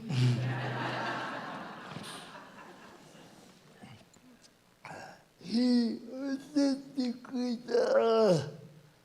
to complete paperwork assignments. He assisted Chris and me to complete paperwork assignments. And sometimes he's fast, sometimes he's fast. We'll go past 5 p.m. And that was no problem from Monday to Thursday. Sometimes these tasks would go past 5 p.m., which was no problem Monday through Thursday. However, I developed the task that only Friday afternoon. Even though I knew better to ask him that on a Friday afternoon. On that day, he was on the way to King George to meet up with a special lady named Thelma. He was on his way to King George to meet a special lady, Thelma.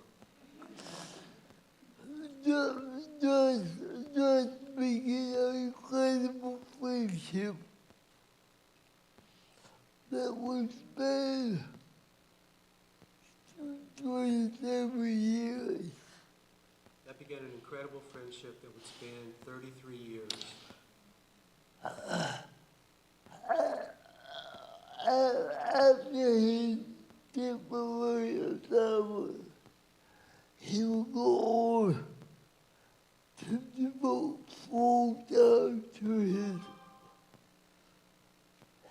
SOM ministry. After his temporary assignment with the agency, he would go on to devote full time to his SOM ministry. With his beloved wife, Thelma. With his beloved wife, Thelma.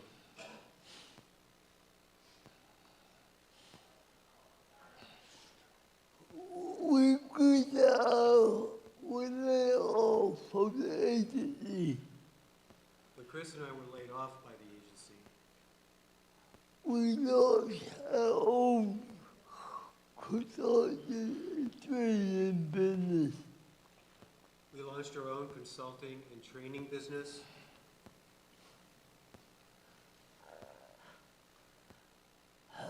And once again, that was there. Teaching us one Dwight was there teaching us word perfect skills.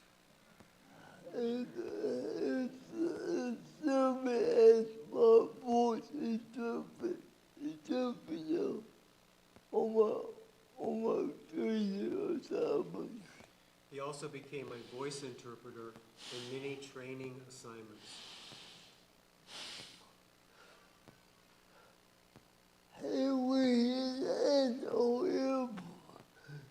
Schedule permitted, he would take good to inform these assignments. When his SOM teaching permitted, he would drive us to and from our training assignments.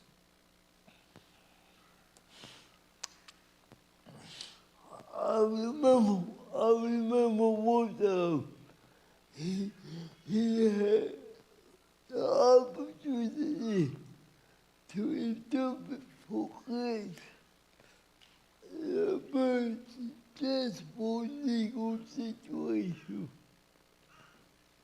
I remember one time he had an opportunity to interpret for Chris during a very difficult legal situation.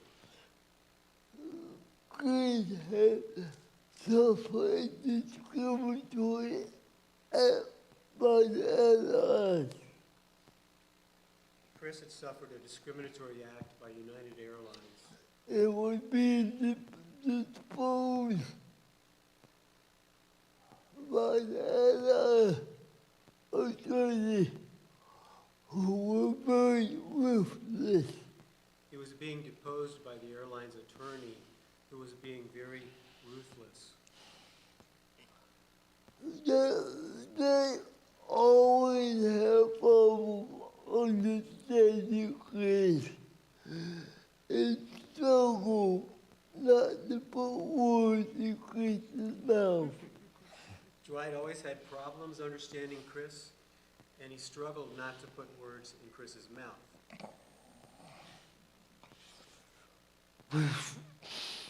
When the deposition ended, When the deposition ended, he just grabbed Chris, sweat his body, and gave him one of those famous nice hugs, and Chris died with relief. when the deposition ended, he grabbed Chris's sweat-drenched body and gave him one of his famous hugs as Chris sighed with relief. They traveled Chris off. Enjoyed many adventures together. Dwight, Thelma, Chris, and I enjoyed many adventures together. Like going to the gay games, Olympic Games in New York City. Like going to the gay Olympic Games in New York City. As usual, Chris was the navigator. As usual, Chris was the navigator. And most of the time, they would listen to him. And most of the time, Dwight would listen to him. But sometimes, they would want to go another way. Sometimes Dwight would want to go a different way. And he asked Chris what he thought of that. And he would ask Chris what he thought of that. And those of you who know Chris, Chris just shrugged his shoulders. Those of you who know Chris, Chris would just shrug his shoulders. And say, okay, Dwight, if you want to. Okay, Dwight, if you want to. But most of the time, he had to go back ask Chris, okay, get me back on track. But most of the time, he would have to ask Chris, okay, please get me back on track.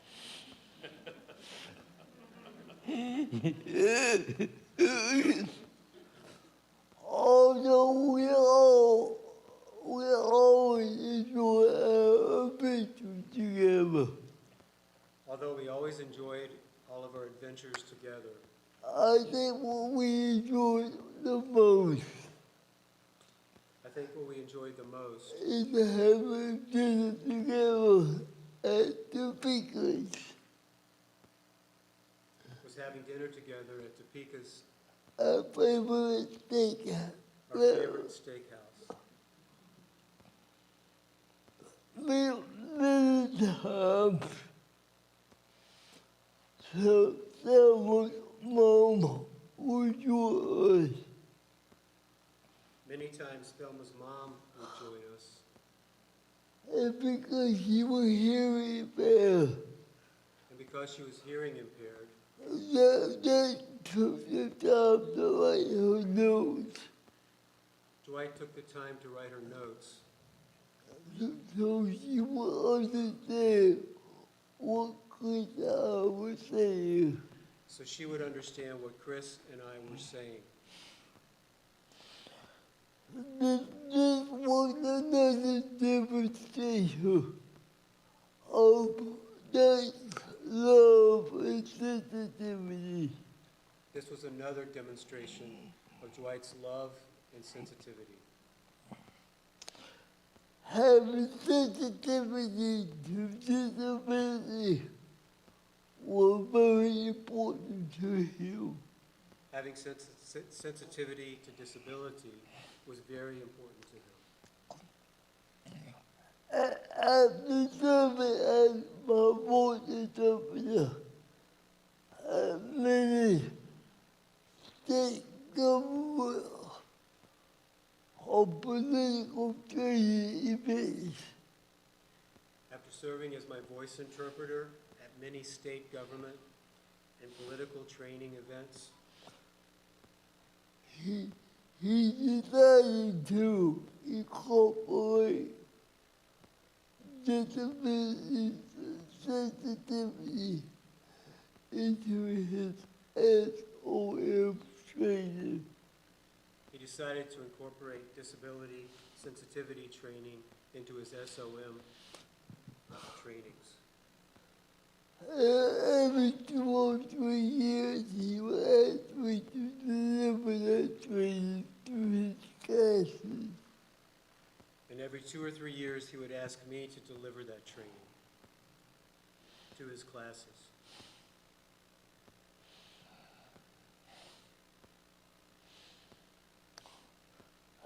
There is just more I could share about that support. There's tons more that I could share about Dwight's support. But I know there are many here today who want to share their experiences with this incredible human being. But I know there are many more here today who want to share their experiences with this incredible human being. But I must share yesterday one more thing. But I must share, yes, Dwight, one more thing. As I did so many times before I was finding that day go and for all his support visits. As I did so many times before I would let Dwight go after one of his support visits. Some of his most valuable support came in the last 6 months of Chris's human life. Some of his most valuable supports came in the last 6 months of Chris's human life.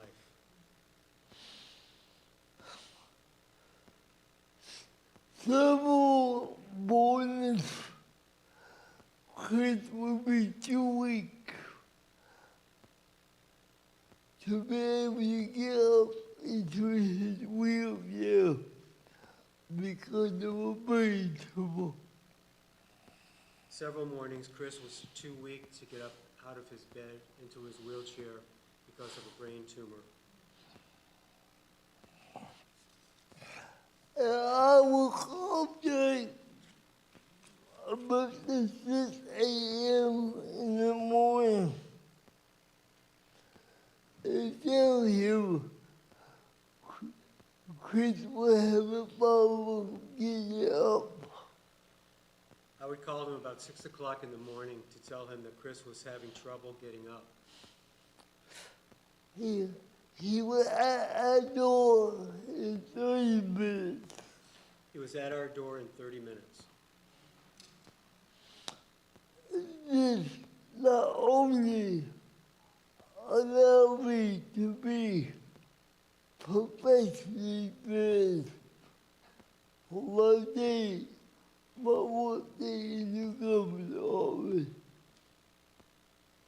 This not only allowed me to be dressed professionally, but enabled Chris to continue to perform his personal assistance duties.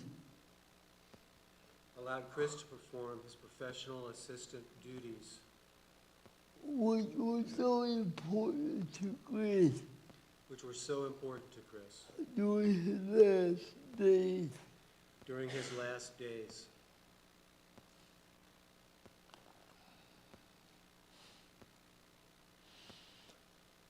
When Chris was hospitalized in June 2009, When Chris was hospitalized in June 2009, they and Sam were both with us almost every day. Dwight and Thelma were with us both almost every day To help us and his brother and his sister-in-law prepare for Chris's transition. to help us and his brother and sister-in-law prepare for Chris's transition. What a blessing that was. What a blessing that was.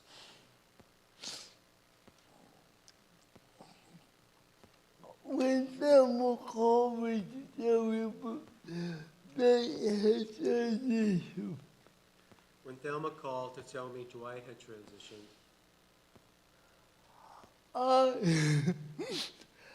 I immediately had the thought, I immediately had this thought. Chris and I were having this heavenly conversation. Chris and Dwight were having a heavenly conversation, And I, for the first time, was understanding everything Chris said.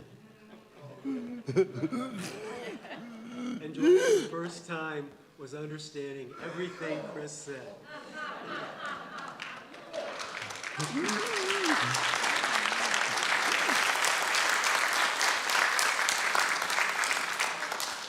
Oh yeah, Dave. One more thing. Oh yeah, Dwight, one more thing. Yeah, give my husband a kiss and a hug for me. Give my husband a kiss and a hug for me.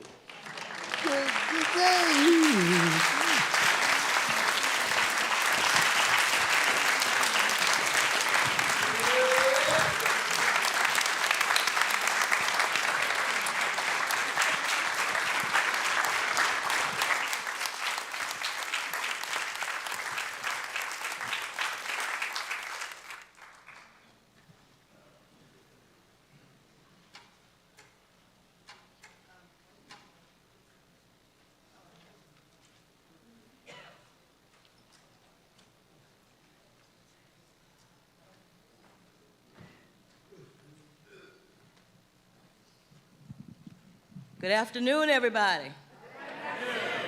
Now, I have cried through this entire thing, so if I look a little crazy, thank you, Jason Marks, I have no more makeup on. And Rod Ickes, wherever you are, he talked about Dwight not meeting him because he was cutting grass. I want to let you know something. Dwight had this thing called God's little acre, so he didn't cut all of the grass. It was just this little space that Dwight decided, let it grow. Thelma asked me to do the closing treatment, and I will.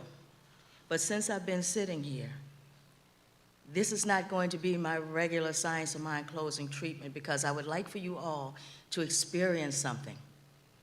Wrap your arms around yourself. And we are going to experience who I call my boo. And Thelma didn't care. But we're going to experience my boo's first day in heaven.